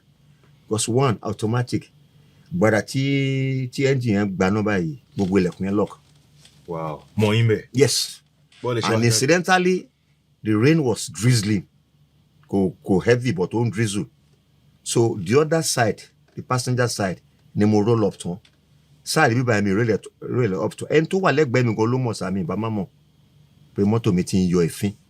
because it was great so mi mọ̀ ìwọ̀nba díẹ̀ tí mo release lára glass yẹn ibẹ̀ mo gbàsà tí mo fi jábọ́ sílẹ̀ lẹ̀. so wọn bá máa rí sí. wọn bá kò ṣeé ṣí ni. entrapment lè bàjẹ́. I was thinking tí bẹ́ẹ̀ bá lè gbà mí then maybe I have to use my hand to break the glass but thank God look at the way people came out. àwọn tí mi tẹ̀ mọ́ rárá a woman kan tó ń ta kíní níwájú UBA bank ní challenge yẹn ó gbé odindi pure water wọ́n bẹ̀rẹ̀ sí ń rọ́ sínú mọ́tò yẹn nígbà tó ti ń jóná somebody from the other side yẹn náà kàn park mọ́tò yẹn ó bá gbé extinguisher ó help wọ́n ṣe àpánú yẹn but damages ti wà gan. By the time tí mo pé rewire mi kó wá gbé kí wọ́n ṣe ìwé lálẹ́ it was going to about 10 mo ṣáà gbé lọ sí workshop ẹ̀ ọjọ́ kejì ìní mú 20,000 wá nǹkan báyìí ló kó tá a máa rà sí ọ̀la mú 15,000 náà àìsáré wẹ̀ sígbà tó dé stage mo ní ẹ̀ta dànù eléyìí ti fẹ́ di devourer mọ́ mi lọ́wọ́ so I had to. so ẹ ní mọ́tò láti ọdún méjì. That's the unfortunate aspect. And you know somebody like me kò yẹ kí n máa move anyhow kò tọ́ sí mi rárá. A pastor saw me ní Èkó that was last week mi ò mọ̀ rí à ń lọ fún program ní church wọn náà he came to me personally he said God has seen my tears but something good will come my way. Amen.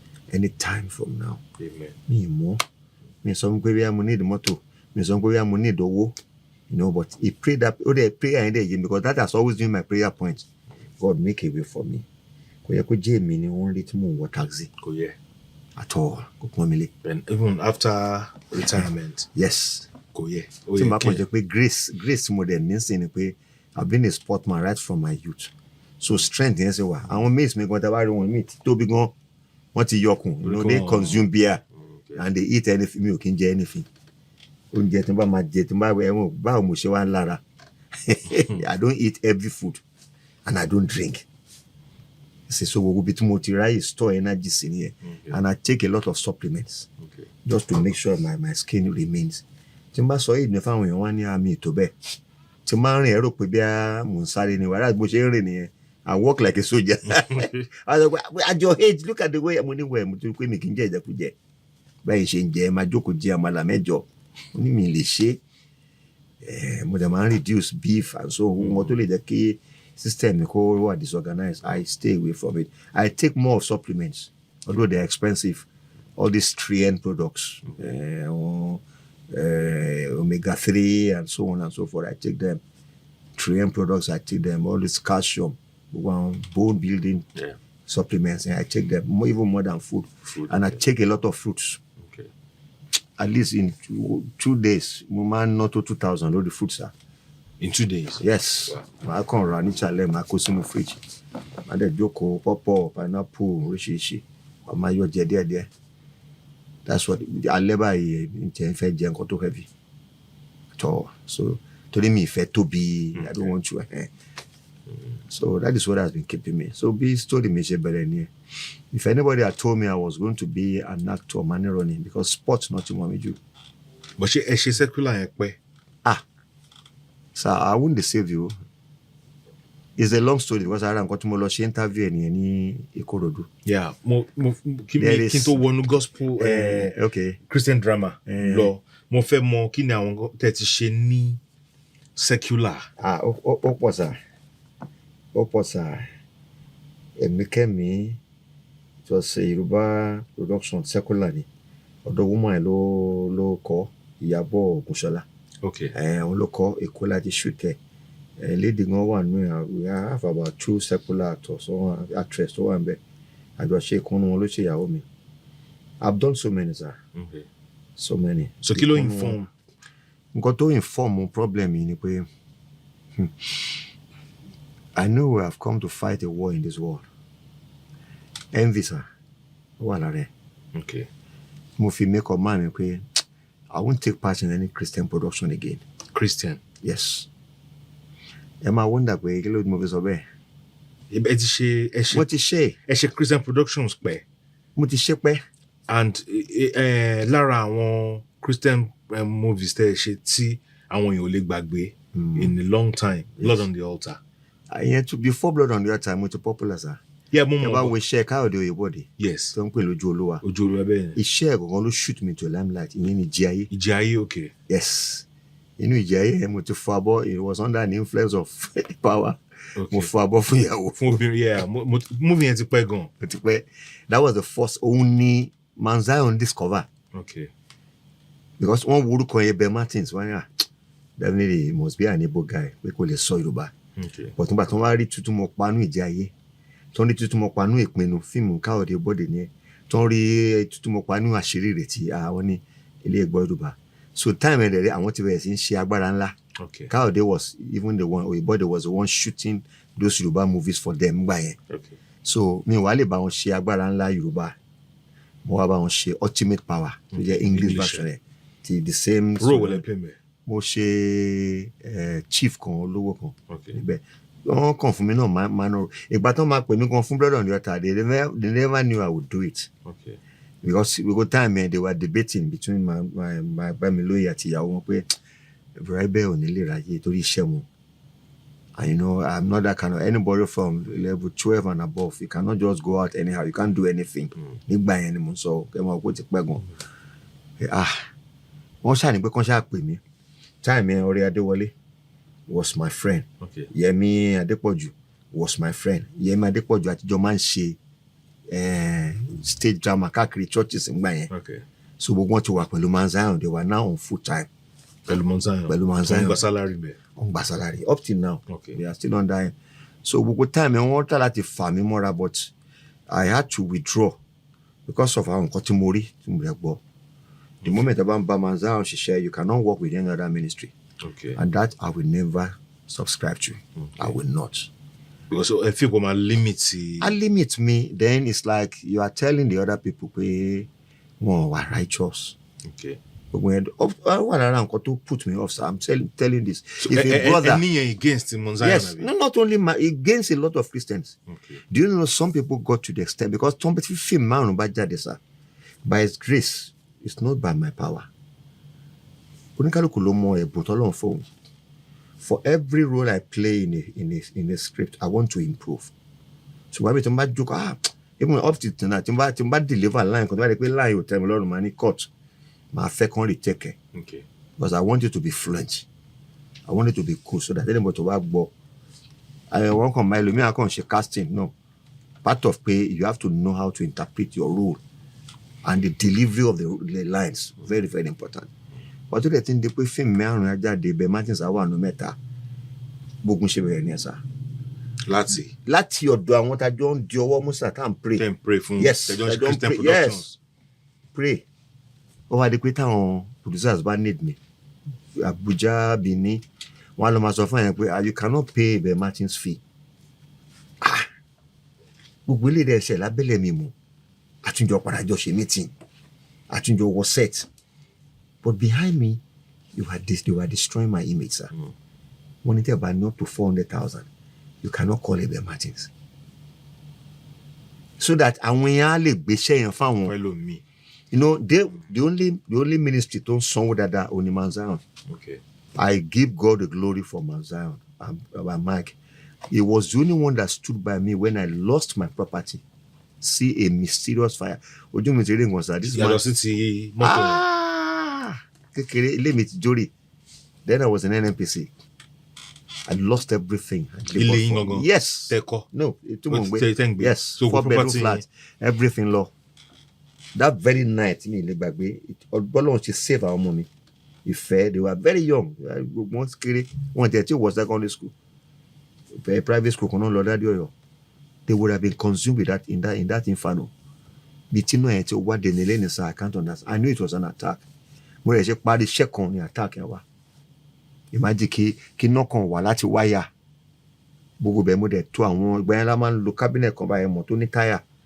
Black by to glass. Okay. Àwọn cabinet bẹ́ẹ̀ ló ń rè ń gbà yẹn. Consume everything. I had a big television. Everything lọ gbogbo àga mi, carpets, everything. The only thing tó wà lára mi was the boxer tí mo fi sùn. Nìkan lẹ mú kúrò ńbẹ̀. Àti ìyàwó mi. So gbogbo àwọn ọmọ Ọlọ́run ṣe savage ẹ̀mí wọn ní alẹ́ ẹjọ́ yẹn is still a mystery to me. People are ìjọ ẹ̀ mo mọ̀ sà. Ìjọ ẹ̀ mo mọ̀ pé ìfín ló máa kọ́ ń pààyàn kí iná tó jó yàn. èéfín tí iná bá tí ilé bá ń jó tí wọ́n bá wọnú ẹ̀ the power of the smoke how man choking. It got to a state me le mimo, and I saw that it was like life was going out of me, but I thank God for women. Ó láwọn ọmọ òun ní jómọ́lé meanwhile time tó fẹ́ lọ search fáwọn ọmọ inú yàrá bọ́ọ̀lù ń ṣe miraculous mọ́ àwọn ọmọ mi kan jẹ́ pé òun máa ń sùn jù òun gangan ló wá lead àwọn èyókù jáde síta because there are 2 entrances to my apartment nígbà yẹn ní àpáta níbi NNPC yẹn ni mo ń gbé 4 bedroom flat big place. So you can imagine ọmọ tó máa ń sùn jù gan tó máa ń sùn jù ló jí àwọn olókùn táwọn yẹn fi jáde èmi wá ń pariwo because mi ò lè rí wọn téèyàn bá dé síwájú ẹ tí èéfín bàbá ẹ nílè rí sá and I was choking gbàtó dé sọkàn mo ṣubú mo wá manage mo dìde mo wá ń pe àwọn mi ìyá rẹ look mi ò lè sáà ń gbọ́ pé àwọn ọmọ ẹ ti jáde àwọn èèyàn wá ń pariwo níta pé ẹ máa bọ́ níta pé àwọn ọmọ ẹ ti jáde ìgbọ́n ẹ̀dá tó mọ̀ pé mo secure ṣáà manage àgbọ̀kara wa jáde ó tó di pé àwọn panápaná dé wọn kì í tètè dé wọn ti tì kíní gate NNPC so they had akọ̀ǹgbọ́ sound kíní yẹn àwọn neighbors gan ló pe panápaná gbogbo time ẹ̀rẹ̀ gbogbo omi kànga pátá ti gbẹ so ẹlòmíì ibi tó I've passed through a lot of hell sir Ọlọ́run ni ó pa mí. ẹ landlord ilé yẹn wá ń kọ kí ló sọ nígbà tí. kò sí ó ṣàdúpẹ́ lọ́lọ́run ìwọ́sẹ̀ mọ̀ ibi téèyàn bá ń gbé tí ò dẹ̀ jẹ́ owó tí mi dẹ̀ fún one problem sometimes I pay in advance because then the money was there. Lọ ṣiṣẹ́ all over the places within Nigeria and outside Nigeria so mi kì í jẹ mi fowó lé mi ṣeré. I have a small kìíní ní omi àdìo mẹ́ẹ̀ ẹgbẹ́ time mo fẹ́ develop owó wà láìdé ṣe ẹ ti understand pé the devil was pé ìwọ boy ṣe àlọ́ òní dídé so it has been his grace. It has been his grace. Ó ga ọ. Nobody will see me and believe pé àlọ́ máa dé máa sọ fún mi pé àmì ìmọ̀ lówó lọ́wọ́ wọ́n máa ń fi mi ṣe ẹ̀yẹ ni pé òun fáwọn ṣe ẹ̀yẹ and because that was me when I had sir owó mi tó wà ń ta lọ́wọ́ àwọn ọ̀rẹ́ it's over 200,000 tẹ́ pé gbà mí báyìí mi ní 20 naira so tí máa pè wọ́n pé ọ̀rẹ́ mi máa ní ìdówó báyìí ibẹ̀ wo máa yọ àwọn lẹ́nu àwọn tí ẹ̀ ń bọ̀ wá gbà ọ́ lọ́wọ́ ẹ̀. Because I was living a comfortable life. In a day, Samuel, you wash your money. Because the money was on salary kò kàn mí pẹ̀lú ìjọba. Mo tún máa ń yá wọn lówó ní pé tó ṣùgbọ́n pariwo fún mi lówó mi o. Èmi ò ní fún mi, èmi á fún mi. But I never minded because the job was coming in a month mo lè lọ location mẹ́ta. And like I said earlier, màá ti lọ settle wọn ní ministry. So àwọn inspector tó bá ń bọ̀ wọn ò ní wá. And I was so fortunate then. I had a principal who was so understanding, even as a Muslim. Then èmi máa ń like ènìyàn tán fún yàn. Mi ìfi nǹkan kan pamọ́ fún. Ọ̀gá ẹ wo mo níṣẹ́ kan níbí ni o. Ẹjọ́ máa and as a senior officer, you are entitled to some casual leave. Ṣé bọ́sà in a year? Ọlọ́ba wọn, wọ́n gba 3 days. Mo kó máa lo ọ̀sẹ̀ kan. So what the principal will tell me then, I need to call letter. But one if it dates so if any inspector comes in wọ́n sáré fi dates pé ó ẹ̀ṣẹ̀ lọ lánàá ni but me sọ fún ọ̀gá mi pé mo ti lọ settle náà bẹ́ẹ̀ so period tí n bá senior school no inspection will be there àwọn colleagues mi ò mọ̀ pé in case nǹkan bá ti ṣẹlẹ̀ so ẹ ti tie in both mo ti tọ́ máa farabalẹ̀ shoot film yẹn kí n tó padà wálé and by the time I come back máa kó nǹkan wá ni. Ẹ tún ra nǹkan bọ̀ fún mi. Irú principal yẹn sìn mo lè fi 10k sínú ẹ̀ because n bá fún olówó wọn nígbà mo lè fi 10k ọ̀gá ẹ fi bá mi ra card wọ́n á fẹ́ dá padà mà nínú wa ẹ̀yin lẹ dúró tì mí you are supporting me even as an alaja ó rí àṣà òun gan ló máa kọ́ because mo ti suffer rú ẹ̀ náà lọ report mi ní ministry a colleague of mine tẹ́ pé wọ́n ṣígun wà ní wọ́n ṣí inspection team wọn wá sí school wa àṣẹ nítorí tèmi bẹ́ẹ̀ ni sá. bọ́ọ̀ báyìí. pé mi ò kí ọjọ́ yẹn sá I was doing Benz 190 mi kẹ̀ tí ra mọ́tò tó jóná yìí in fact God is wonderful mo ti fẹ́ drive out we had just 10 minutes more kí school tó close then ẹgbẹ́ yẹn la máa ń close in 1:45 kó tó di 2 sí mo ti fẹ́ drive out that's why he just told me don't go mo kàn tún drive padà mo lè lọ park abeg mo park sí kò pẹ́ náà ni àwọn inspector kan wọlé ni straight wọ́n ṣe wọlé báyìí mo kàn rí wọ́n face the principal's office wọ́n ní pé àwọn fẹ́ rí gbogbo àwọn teachers to one school ẹ just have 10 minutes to closing time ṣé wọ́n fẹ́ lọ tún wá wò wá class ni àṣé they came because of me. wọ́n máa ní kàn lọ kó gbogbo àwọn records wá right from attendance, and as God will have it, for 35 years me late lọ bí iṣẹ́ rí. I'm always within the range of the first five láti máa arrive. Ìgbà mi máa dé mi number 1 for weeks ngbà mi ni máa kọ́kọ́ sign. Can you imagine that? Wọ́n kó wá, wọ́n ní ká mú scheme of work jáde tá a máa ń kọ sínú diary. Wọ́n mú wá, wọ́n wo records, gbogbo àwọn records pé bá ṣe attend classes because you have to sign when tó bá teach náà you sign. Wọ́n kó gbẹ wá, wọ́n wo gbẹ in total. Wọ́n rí nǹkan tí mo ti á send, and student will not do it because èmi gan limit ẹni fún wọn ní aláìpé sign on my behalf tó pé mi ò ní sínlé. Nǹkan tó ń fi sọ pé mo lè nìyẹn, because even my colleagues máa ń bá wọn jà pé look, you are collecting money at the end of the month. Ọmọ ní wá ìwọ ni ṣé ìwọ ni government ni, so ìwọ ló ń sanwó fáwọn ni wọ́n tún bá mi jà. Money, but I will tell you the truth, because our students yẹn mọ̀ that don't play with my job. Time bí like in one class my one, even sometimes I go to class when I'm sick. Principal sọ pé Mr. Martins go and rest. Màá ní ọ̀gá jẹ́ kí n parí lesson topic màá lọ sùn. Àmì ìdẹ́ni lọ. So once wọ́n rí yẹn pé this is somebody who has this zeal and wants to really work, and because I was part of this disciplinary committee, àwọn ọmọ yẹn bẹ̀rù mi. Wọ́n prefer kí teacher mi fún ọlẹ́gbàá mẹ́wàá ju kan jẹ méjì tèmi. And then nǹkan tó dẹ̀ fà tọ́wọ́ mi fi lé mo yọ weight tí mo ti gbé training in the gym and so on kí n lè build muscle gbogbo ẹ̀ ló ti já wálẹ̀ yìí. ó wà mẹ́rin kan. Tẹ bá rápá mi gbà yẹn ó tó yìí. Ẹ wọ̀ pé ẹ bá máa ju short put and discuss. Ìgbà yẹn máa ń jẹ oúnjẹ, a máa ń lo tablets kan gbà yẹn láàrin 5 minutes bá lò báyìí bí a máa pa yín ni. Tá bá fẹ́ jẹun ní níta mi kì í jẹun bí táwọn èèyàn bá wà. Màá lọ sákòmọ́ sí yàrá kan mo lè jẹ fufu bí mẹ́jọ. Pẹ̀lú ọ̀pọ̀lọpọ̀ ẹran, because they need the energy. You have to be. Màá tó ṣe roadwork láàárọ̀ 5 mo ti jí gbà tí Nàìjíríà sì dá nìyẹn. Mo lè kúrò láti ring road kí n face Dùgbẹ̀. Màá dẹ̀ tún padà, màá tún lọ bí iṣẹ́ kọkùn rẹ̀ ní ṣe mí. So I was trying to build muscles. Nígbà yẹn. So I was eating healthy food, vitamins oríṣiríṣi. And thank God tí mo fi retire into active sport. Me lose competition.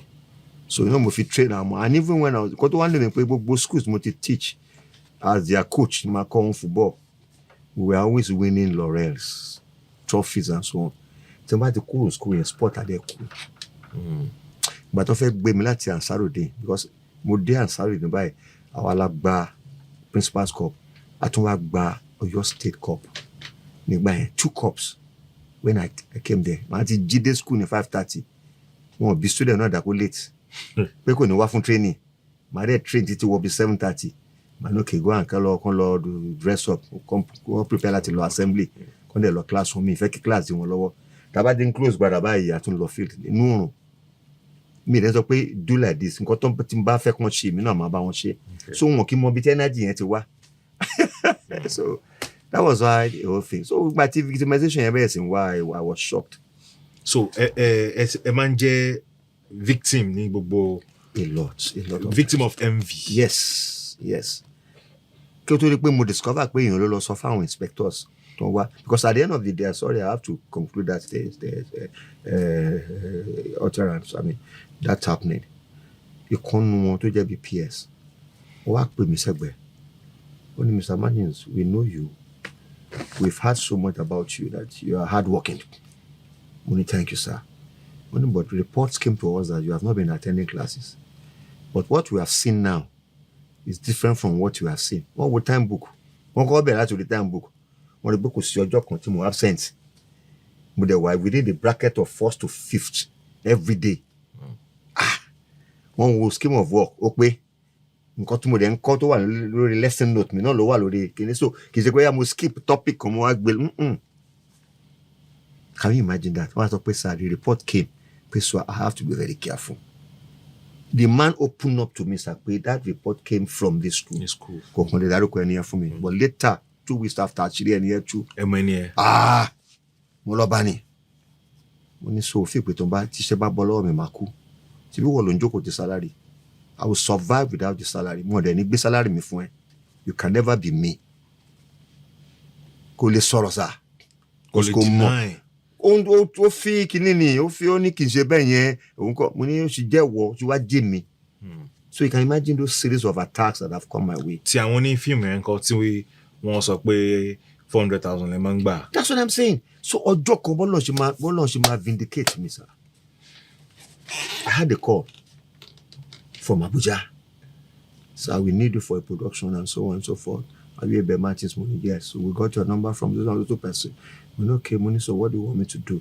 Sir, we have a production and you are playing a major role. You're almost 30-something scenes. And you are going to be spending about 1 week with us in Abuja. We want to pay for your flight. If you whatever what you want, just tell us and so on. So what do we prepare, sir? As your honorarium. Mo kọ́kọ́ rẹ́rìn. Èmi dẹ̀ mọ̀ pé panel ni mo ń face. Okay. At the other end of the phone. Yes, àwọn panel wọn wà ní Abuja. Èmi wà ní Ìbàdàn. Mo kàn rẹ́rìn. Bóyá ẹ̀rín ẹ̀ ló kọ́kọ́ jẹ́ kó wò pé kí ni báyìí. Mo ní sir, I don't put a price on myself. No, sir, but the lines are many. Well, that is not even the problem, sir. You tell me what you want to give to me. When if it's okay by me, I will tell you. If it's not okay, that is the way I operate. I don't put the price on myself. Even when I'm on set, bottled water, I buy things myself. Locations such as they lodge me in a hotel tí mo mọ̀ pé kò wà conducive fún mi. Mo ra park mo lọ lodge ara mi. Wọ́n dá owó yẹn padà fún mi later. Tó wọ́n gbé the money. Ẹni wọ́n lè pọ̀ pé ìsọmátì sọ̀rọ̀ àjọkò sí hotel tẹ́ fi wọ́n sí. Executive rẹ̀ wá pè mí. Òun ò sí lára òun. Aṣọ́tọ̀ níbi tó yẹ kán bù fún bí tá ṣe lè titun nìyẹn. Gbogbo owó tí mo san fún hotel wọ́n dá padà fún mi, including owó tí mo fi jíjẹ. But ẹni ẹ fẹ́ play on my intelligence lọ fún mi níbi tí ó mọ̀ pé kì í ṣe pé òtẹ́yìn ò dáa kì í ṣe pé tó fi mí sí ò dáa, but that was not what they planned for me. Okay.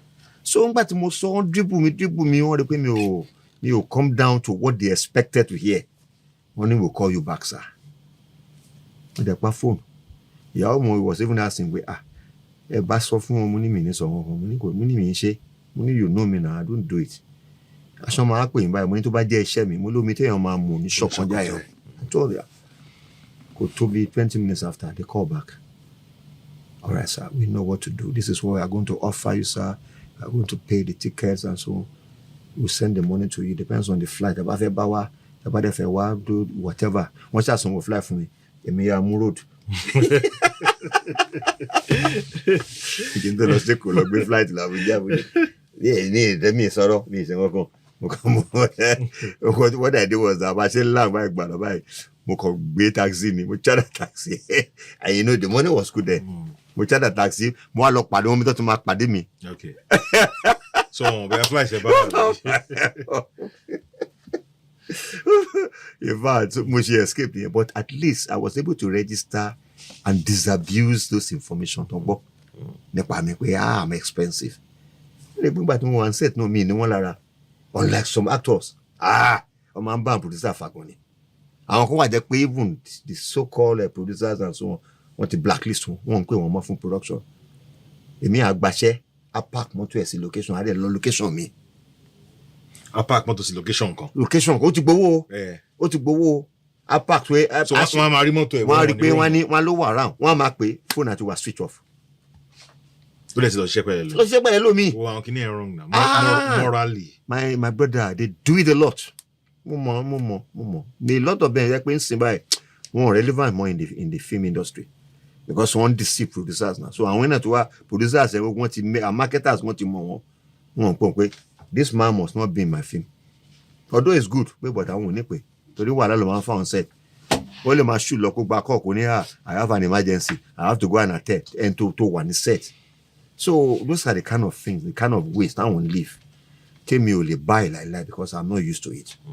But going back to what I said earlier, the kind of treatment the so-called Christians, the supposed Christians who are coming for me, they are not giving me. There was a time when for me. It was even the evangelical by me. Evangelical. It's not in UK. Yeah, be US. US, I mean. Yeah. It's not in US. So, you should know your caliber now.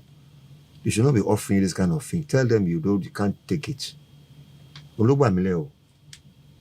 Olúgbàmílẹ̀. Mo ní rí táwọn yẹn sọ, bọ́ sọ́wọ́n pé mi lè máa sọ ọmọ fáwọn èèyàn pé ẹ̀fọn jáde ń ṣe báyìí. Ó ṣe wáyé pé èmi tó bá jẹ́ pé èmi ni the central point of your discussion. Ọ̀dà sàn tó ń gbàdú mi lọ gan tó lè jẹ́ pé it's not as if tó bá fẹ́ kásá first 3 or 5 you mention Abel Martins lára àwọn Christian actors ní Nàìjíríà lẹ́ni. So I don't know. Gbogbo yẹn ni mo ti face my brother. Gbogbo yẹn mo ti face. The attacks were coming. Ṣé bí ti iná lè rí after iná armed robbers. Wọ́n tún wá sílé mi. Gbà tí wọ́n ráyè wọlé iron doors ló wà ń bẹ̀. They broke the roof. Wọ́n dẹ̀ díẹ̀ mú wọn pé àṣẹ roof yẹn empty. Wọ́n fọwọ́ kiri wọ́n lè jàbọ́ sínú ìsìn tí mi. Èmi dẹ̀ ń sá káàkiri. Wọ́n torchlight lé mi kiri. 4 masked armed robbers. Gbogbo àwọn boys lè ju 22-23 lọ. Wọ́n kọ́kọ́ fi pẹ̀tẹ̀pẹ̀tẹ̀ àdá wọn nà ọmọ mi dì. For days mi dey joke rada. Mo lọ gba bẹ̀rẹ̀ ni. Ìgbà tó wá jábọ́ sínú wọn sọ pé go and open the door. Mo ṣe wá lọ ṣílẹ̀kùn. Àṣẹ kan mú wà lé àwọn mẹ́rin ló rọ́ wọlé. Lẹ́yìn tí mo ṣílẹ̀kùn tán ìkan wà ń ta. Ètò wà ń ta ló sọ fún wọn pé wọ́n pe ra wọn sergeant ètò wà nílé. Ó ń pe ètò wà ń ta pé ó ń pe sergeant ló ti wà nílé pẹ̀lú mi. Òun ló monitor mi pẹ̀lú ìbọn àtàdá. Nígbà mo lọ gba owó wọ́n send owó kan sí mi Warri. Owó yẹn ti wà almost about 120 something thousand. Wọ́n ti send pé tí n bá parí iṣẹ́ màá gba balance. Mo gbé mi wá mọ nǹkan tó ń fẹ́ sọ. Àṣé wọ́n ti monitor mi lẹ́nìkan sọ pé káyọ̀ gbé fóònù mi. Àṣé wọ́n ti rí mi ní alẹ́ because they came on Friday night around after 1 lóru wọ́n dé. Mo dẹ̀ gbowó yẹn ní Thursday evening. So wọ́n ní wọ́n ti monitor mi láti ìgbà tí mo gba owó yẹn ní First Bank ní Àpáta. Wọ́n monitor mi títí mo fi délé. Wọ́n wá ní alẹ́ Thursday yẹn mọ́jú àárọ̀ Friday. Kódà àké wọ́n fi fọ́ ilẹ̀kùn wọ́n fọ́ ilẹ̀kùn yẹn ò já. Wọ́n ṣe gbogbo ẹ̀ kò ṣe. Wọ́n fi àké yẹn sílẹ̀. Ọlọ́pàá Àpáta yẹn ló ẹ̀ṣọ́ àkó. Wọ́n ní àwọn area boys ló máa ṣe because they were all masked. Wọ́n láwọn ló máa ṣe. Wọ́n náà ti máa monitor mi because they told me. Wọ́n gbowó yẹn lọ. Wọ́n sọ mi pé owó yẹn wà nílé yẹn sẹ́.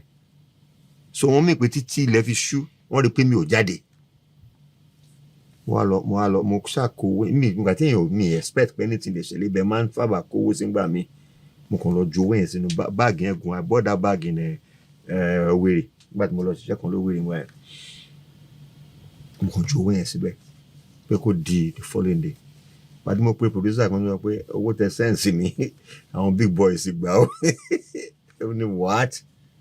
Wọ́n ní okay don't bother sir. Mo dẹ̀ send evidence fún wọn mo ṣe everything. Wọ́n ní kí n máa worry.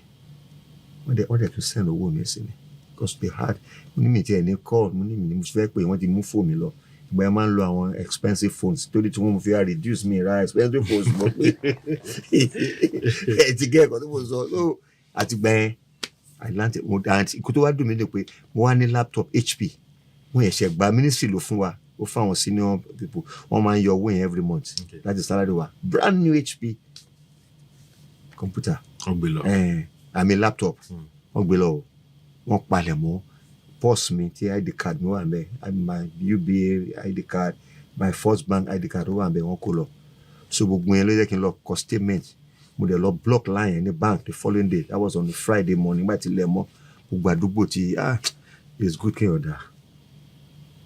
kéèyàn dá sá àwọn ará àdúgbò NNPC wọ́n dìde ní pé kí n ṣe ẹ̀yin ló yẹ kán wá ṣe nǹkan báyìí wọ́n láwọn ọmọ boys pé Ọlọ́run máa mú un pé àwọn mọ̀ òun ládùúgbò nígbà tí mi experience ẹ̀ rí mi ẹ̀ tún ṣe lẹ́yìn the fire incident so the man sitting before you have seen hell on heart.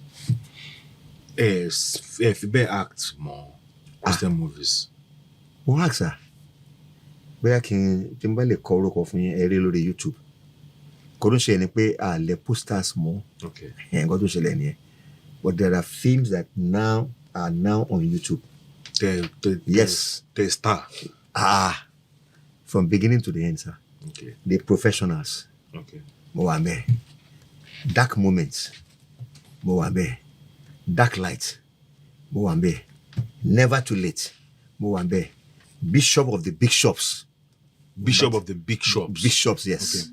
Oh, I'm they are on YouTube. Okay. You can search for them. You find them there now. What's the one? Okay. What's the one? Okay. So on YouTube ni But it's not production Monzayon. It's a long time. To the incident that to chele. Ali konu Monzayon ló ń sọ yẹn now. Okay. Ikolara one. I felt betrayed. How can you do this? Chair confront any no. I wanted to. Okay. But in order to avoid any fracas or confrontation, we decided to answer more confale along the way. Okay. And today, where is he? It's not a matter of pride.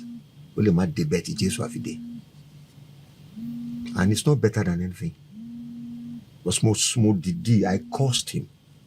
Although more repent. But I was angry that this man is robbing me of my sweat. And so God, I have not offended him. You are the judge. But any àti evangelist Mike Bamiloye ní kò sí clash kankan sir. Láàrin méjèèjì. Kò sí clash kankan. Okay.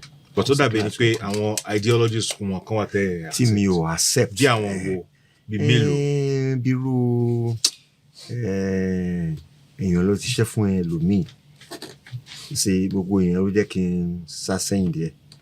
I don't know if you know Oreofe Williams. Yes, Momo. Yes. Dr. He's pàdé mi gan ni o. A sì jọ sọ̀rọ̀ ní last week. Mo ti ẹ̀sìn wá mo ṣe máa rí nọ́mbà ẹ̀ padà sí because ó ti bá àwọn documents mi tó crash yẹn. So he told me a lot of things. Ó ní òun gan fún ara òun pé wọ́n bá òun sọ̀rọ̀ mọ́. And the guy is doing fine. But why tí ó yẹ? Okay, ṣé Oreofe Williams wà pẹ̀lú wọn tẹ́lẹ̀ pẹ̀lú Monzayon tẹ́lẹ̀? Kò ever àjọ máa ń ṣiṣẹ́ pẹ̀lú wọn ni. Okay. But nígbà tí èmi Doyin Hassan àti Evan Jarrett ta lọ bá Oreofe ṣe fíìmù ẹ̀ lẹ́yìn tó ti ṣe Awojesu. There was another production tó ṣe lẹ́yìn ìgbà yẹn míì sínú Awojesu. Second one rí rẹ̀ pé àmẹ́tẹ̀ẹ̀ta yẹn. So àti gbà yẹn ni ogun yẹn ti bẹ̀rẹ̀. Okay. That means we are not supposed to have gone to work with Oreofe Williams. Ìyẹn dẹ̀ sọ fún wọn láti lẹ̀ because nígbàjọ́ tó máa ṣe kìíní ẹ̀ tó fẹ́ launch ministry ẹ̀ kankan. He invited Monzayon, he invited Mike Bamiloye. The wife was there. A lot of Monzayon members were there. Ó rán fìlà yẹn white tó fún wọn. Pé káwọn náà dé sórí. Ẹ dẹ̀ gbàdúrà fún because he told you one-on-one pé secular actors ló fẹ́ máa lò. Yeah, because mo rántí pé àwọn productions wọn àtàn lo Baba Délé Odùlé. Mo yẹ. So many. He uses. Kí ló dé fà sir? I will give you the reasons. Okay. And you can investigate. Okay. Sir, acting ti kọjá just doing anything you like. I believe in when you say you want to act, let it be real. If it's not real, then nǹkan táwọn yóò fi kí n ra Christian films nìyẹn. These are part of the things that have been standing as a block against the purchase of Christian films. Because one, some don't use the correct cast or character for a role. Imagine, Aniki sister kan wá ṣe part aṣẹ́wó.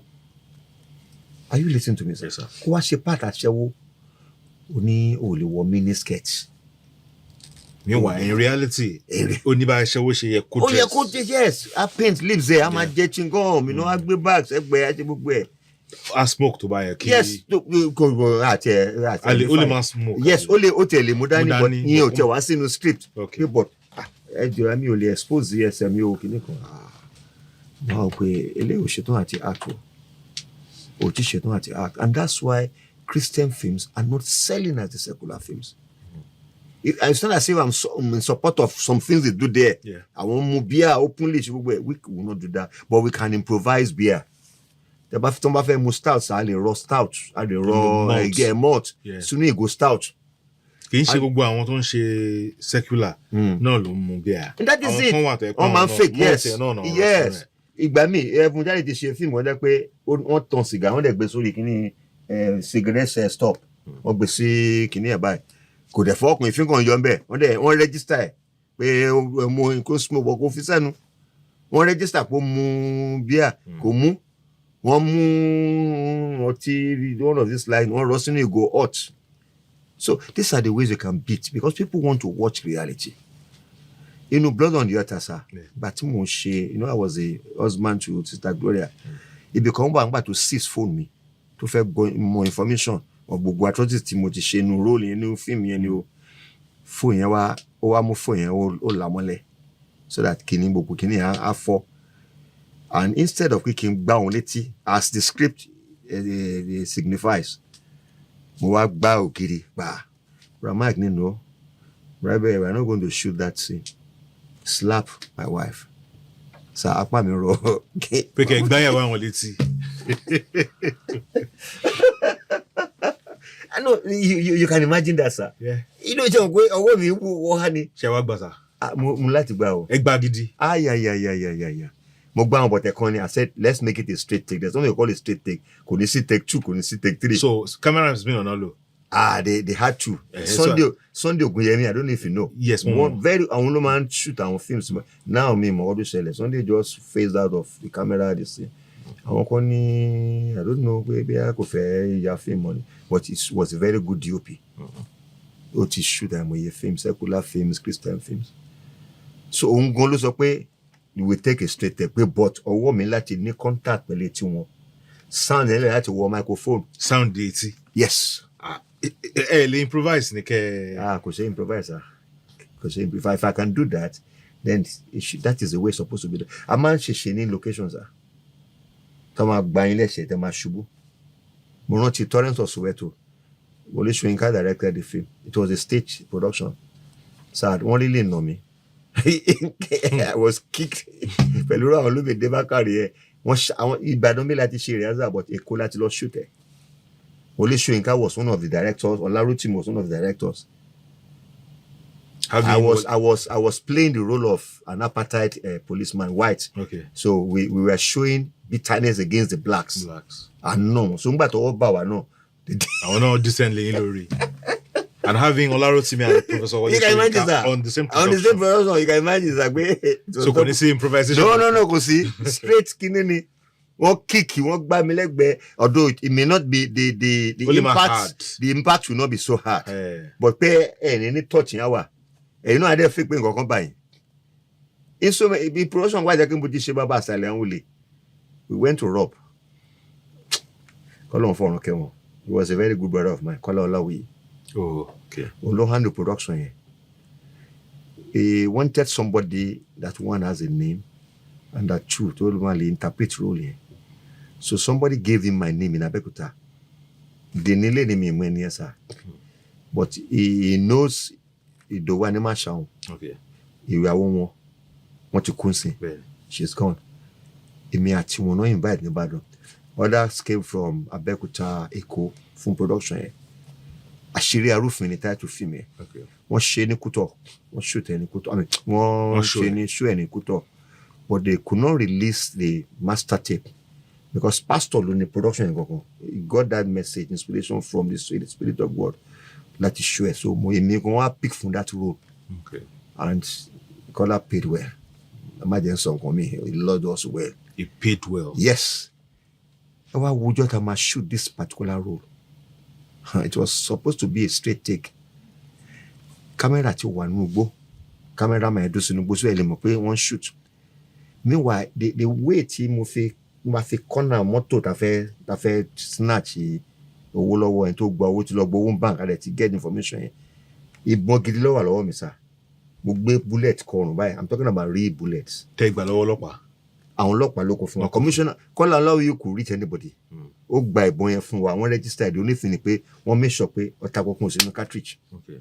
It was empty. But bullets yẹn mo kó sára as then open roof. Mo dúró sí. So meanwhile we were shooting. Láì mọ̀ pé àwọn ọlọ́pàá tó yẹ kó máa ṣọ́ wa láti make sure pé àwọn èèyàn ní hijack production yẹn. Ẹ mọ̀ ọdún ṣe wọ́n lọ jókòó sínú gbó wọn mú gúdà. What would be a is that come out protect so a woman saw that happening from afar. So Ari woman yẹn ari pé tán padà. Àwa rò pé kìbíà ó ti rí pé wọ́n shoot film kò wá fẹ́ disturb wa. Aṣọ ọlọ́pàá wa. Oh God, that's the day I will never forget. Ẹ mọ gbogbo dangers Ọlọ́run ti gbéyàn fò. Mo fi ìgbé ọ̀tá kọjá níbi etí mi. So wọ́n shooting.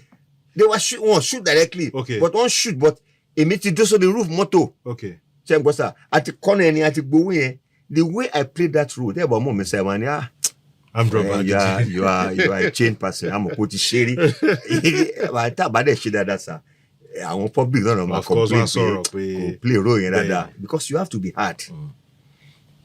Ṣe nígbà tí a gbọ́ ìbọn gidi gbogbo àti cameraman everybody bẹ̀ wọ́n gbó. So ìgbà táwọn ọlọ́pàá wá gbọ́bọn tán lọ́jọ́kọ̀ lọ́ mú gúdà ìgbà tán gbọ́bọn wá jáde wọ́n bá ń wave wọn pé no pé they are shooting a film. Ṣàjẹ́ pé ìbọn ti bà wá kò tó 20 minutes kọ́lá ọlọ́run yóò kàn dé fún rẹ ni. Wọ́n kọ́kọ́ ní kọ́ arrest nílé náà ti à ń kọ̀ fún wọn. He said they must be dismissed. Ó ń fẹ́ gbọ́n lọ sọ́dọ̀ commissioner of police. Àwa gan la ń bẹ̀bẹ̀. For hours àádá ń pé àyà mi fẹ́ jáde nù. Kòsí bọ̀ yẹn bá ṣèṣì bá. Tó bá bá anybody that would have been the hand olùwẹ̀ ó parí iṣẹ́ síbẹ̀ nìyẹn. So ìjọ ẹ̀ mọ̀ pé ara dangers. So mi pé ta bá ń sọ̀rọ̀ nípa ìgbà tí. No, it has to be well done, sir. Okay, that same production no. Lẹ́yìn tá a ti escape yẹn o, a ti gba mọ́tò yẹn tán, a ti kidnap ẹ̀ ń ta fẹ́ kidnap. And then it was supposed to be a moving shot. Pé moving shot ni pé mọ́tò yẹn máa move sílẹ̀. Èmi ló yẹ kí n wá wọlé last. Ẹni ẹ̀rọ pé mo ti wọlé. One of my legs was outside. Ṣé ṣàgbọ́gbọ́ bíbá yìí mi ì ní gbàgbé ọdún yẹn. Ó ṣí mọ́lẹ̀ ni. But mi ì lè pariwo. Ìgbà tí kámẹ́rà tó sọ pé cut. Wọ́n ẹ̀ṣọ́ àrí pé ẹ̀jẹ̀ ti bo gbogbo ẹsẹ̀ mi àtàṣọ mi. So immediately bá wọn kàn ra gbẹnu hospital mo lọ gba abẹ́rẹ́. It's continued that since. No, but I like to suspend because I was in pain. But time tí mọ́tò yẹn ń wọ ẹsẹ̀ mi lọ, mi ì lè pariwo sá. And I was feeling the pain. Pé ẹsẹ̀ mi amọ́lẹ̀ ní títì. Lórí ọ̀dà tó ti gbóná bí. Ìyẹn ò dẹ̀ sí lára script. Kò sí lára script. Accident. No, driver yẹn ẹni ló move ní time tó yẹ kó move. So it was over anticipate or something like that. Ló fi jẹ́ kó ṣẹlẹ̀ bẹ́ẹ̀. So gbogbo àwọn dangers àwọn face yẹn sá. Gbogbo dangers èèyàn máa face yẹn. But ó dà pé àwọn ọmọ bàbá Mike Bamilóyè, àwọn ọmọ Israel Damilola, ó dà pé àwọn tún better mo believe pé wọ́n improve lórí the old order lójú tèmi o. Wẹ́ẹ̀ ṣe hàn pé bàbá wọn ti hand over iṣẹ́ fún wọn. Okay. So they are doing fine. But it's to me my own personal observation ni pé orúkọ ẹ̀ sì wà. They are still producing good stories. But do you know that some of the actors on loan since were properly groomed? Okay. The one notice going to most of our productions were overseas, not long shoot and see. Today, we have able hands here. Because things got to stop, we come out shooting overseas. There's nothing wrong in it. But I believe that we still have, and we're going to school. Some of them are redundant. By the one or two, they won't complain. And also, see, yes, that's Institute of Manzano. Yes, I didn't go to any drama school, but I have books that I read. Develop around me. I said that earlier on acting, cinematography, editing, directing films and so on. So the man should go to my location. Sometimes I will tell the editor in charge DPO if he's giving me a shot, proper. We have to go to for me close up, to long for me wide. My complaint. So that is not the camera angle. Then come on, be like which camera is on me. That is was sure. And so that is the way I do. Because me if I can one check on one, I build the one bed. We show we don't be cameras you don't shoot. So timba saw people design a bit director and about change. My conscience would have told me that I've done the right thing. My corrector. So that's why no more Timba one location. I want the best. Question me. The next question. Okay. Mo yọ nínú àwọn nǹkan tá ti ń sọ láti the last maybe 5-6 minutes. Okay. Do you think should there be something called Christian drama? Or should there be something called secular movies? Okay. Christian movie. Okay. Won't teach values.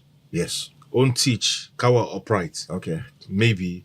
And so on for salvation of Christ. Okay. Secular movies, no. Kò ń ṣe pé ó ń sọ pé ká máa wà tí ò dáa, ó ń sọ pé ká ṣe dáadáa ni. Okay. Ó ń sọ fún wa pé nǹkan bá gbogbo àwọn kinní wọ̀nyí, movies should be movies. Yeah. There should be lessons to be learned. That's right. Should there be a division or should there show a key difference wà láàrin pé eléyìí ni Christian movie eléyìí ni secular? That's a very good question, sir. That's a very good question. Let me start first by saying pé gbogbo ẹ̀ wà lọ́wọ́ individuals. Kò sí ẹ̀dẹ́ máa tọ́kọ fẹ́ fún mi ń sìn wá sọ pé kí n wá mú kátàbá. Kí ló ń jẹ́ kátàbá? Mi ò mọ̀. Cigar.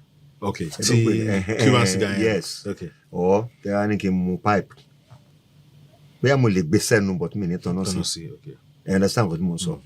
But you see, the difference wọ́n fi pè ní secular ni pé message ti Christian pass ó máa ń wà coupled with an anointing power.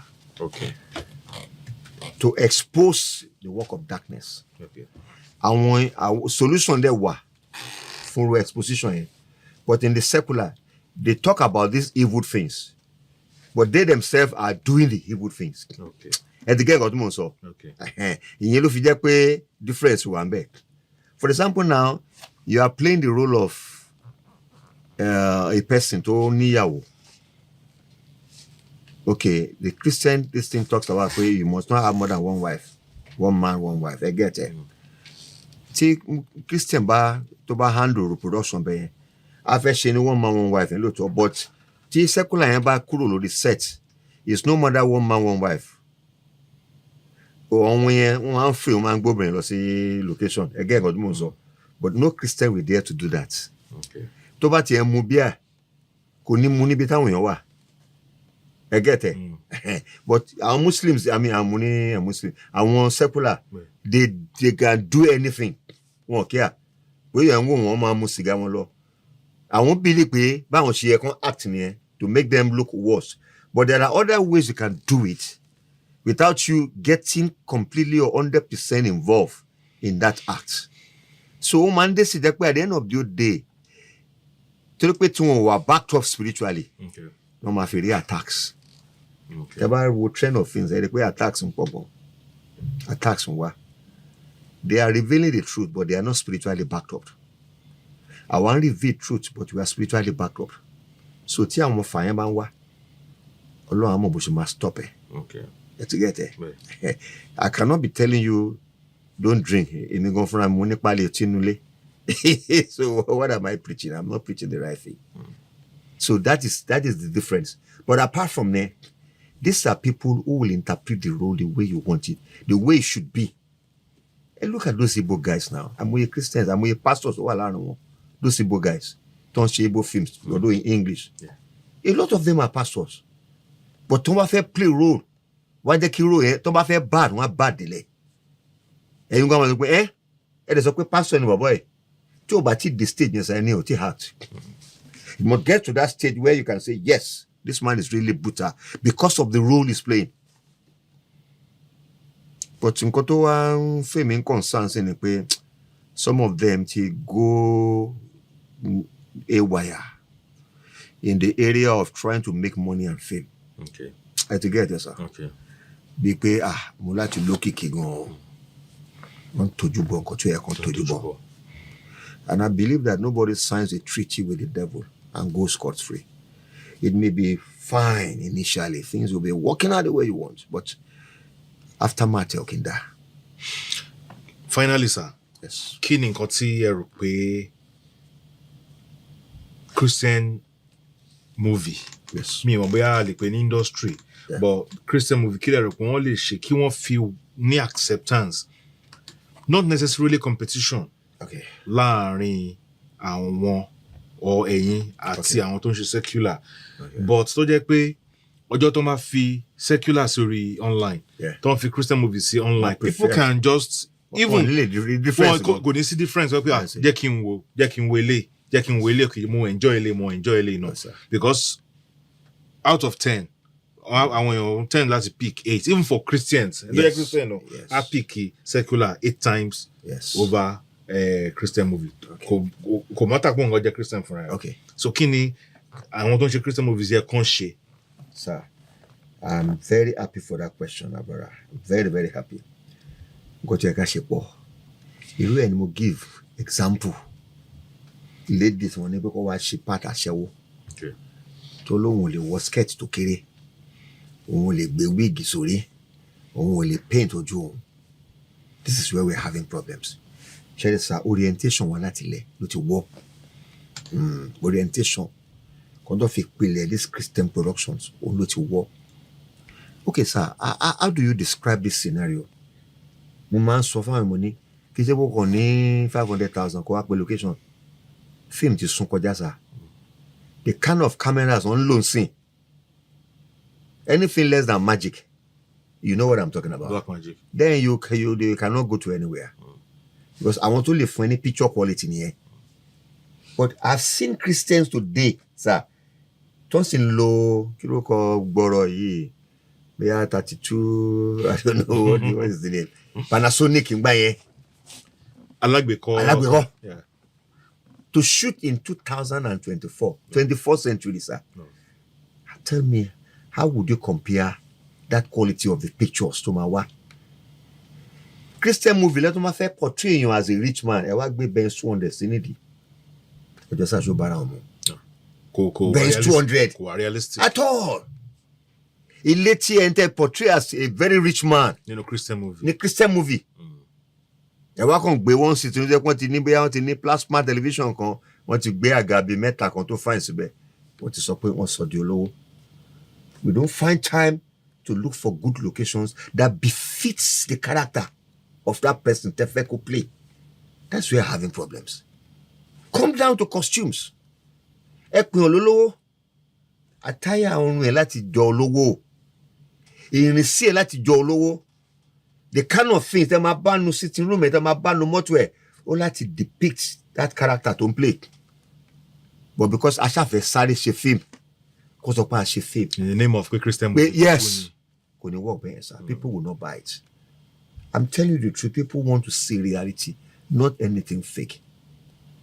Not anything fake. People anything. want non-fair knowledge. Knowledge, yes. They want solution to problems through movies. Most of me say, I let you my me control small me now because most of the time I will all this take money me ni ma buy any negative role more. Because some cover me.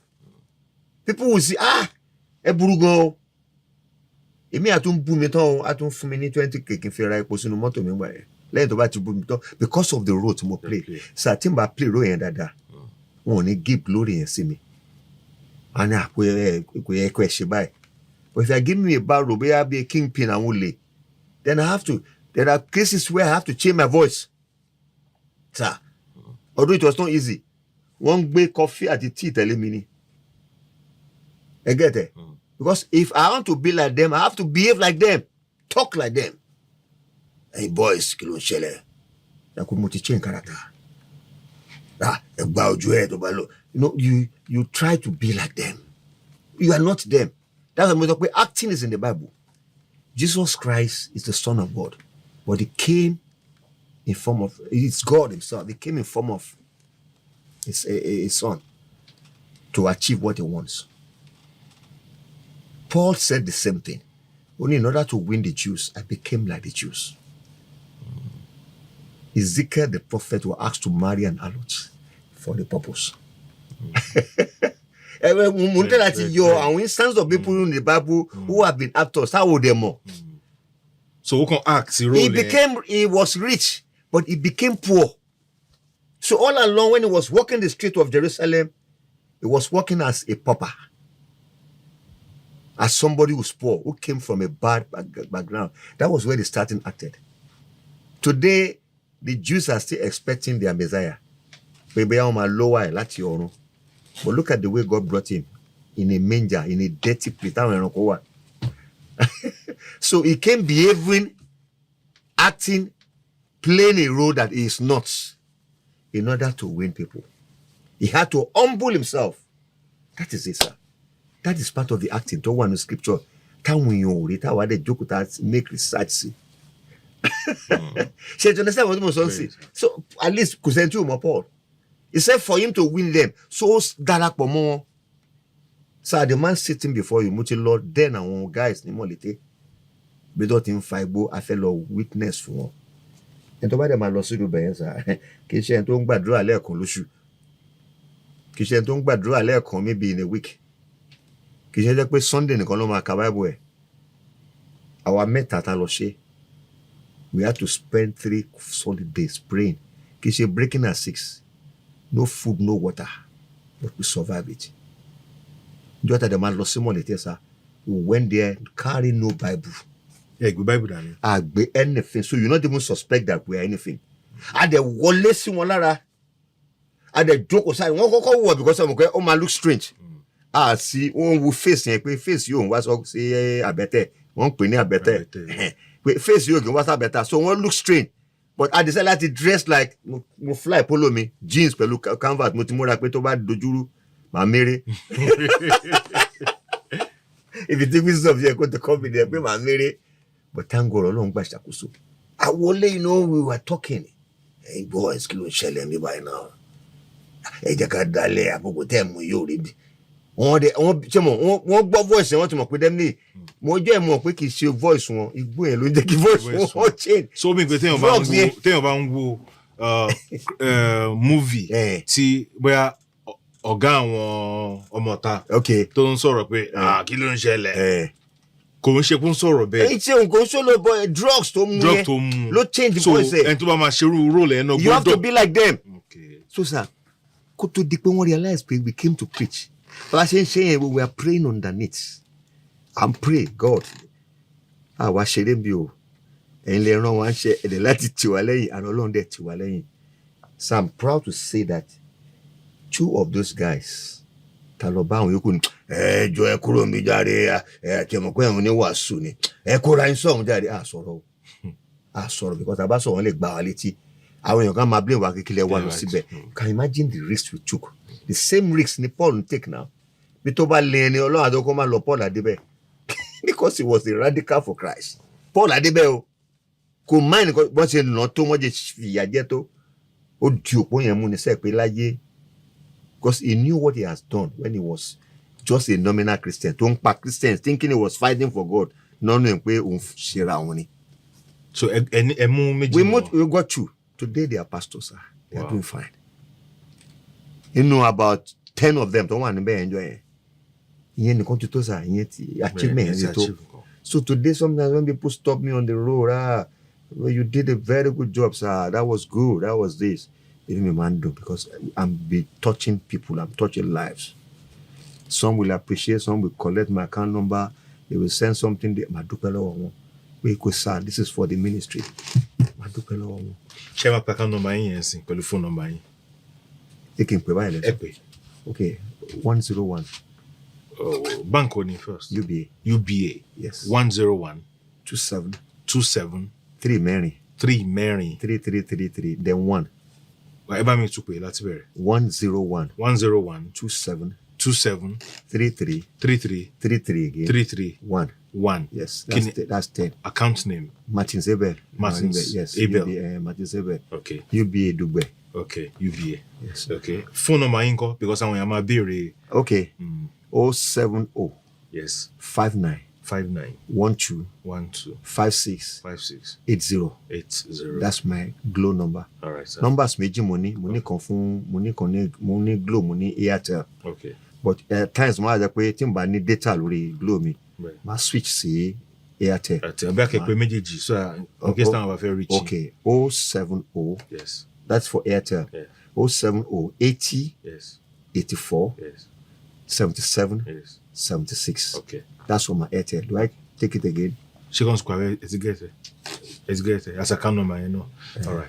So, ìdí tí mo ṣe ní kí wọ́n pe account number wọn ò ní pé nígbà tí ẹ bá wo interview ìtàn ó ṣe ó ti ẹ̀ máa ń sábà ṣẹlẹ̀ káwọn èèyàn pé àwọn fẹ́ bá pastor yẹn sọ̀rọ̀ Abel Martins pé àwọn máa ń wò wọ́n gbà yẹn pé àwọn fẹ́ bless wọn àwọn wo fíìmù wọn kan gbà kan so reason tí mo ṣe ní pé kàn fi account number àti phone number lẹ́nìyẹn so ẹ̀ ní wulẹ̀ pé èmi àwọn lẹ́ẹ̀ma pè straight ẹ ṣe gan ni sir. We thank God. tí mo pè yín lọ́wọ́ kan ẹ̀dẹ̀ dáhùn lọ́wọ́ kan ìwà ìrẹ̀lẹ̀ yín èmi náà mo tún kọ́ mọ́ tèmi àtúbọ̀ máa tẹ̀síwájú because kálẹ̀ lómi ni wọ́n lè post me see next year.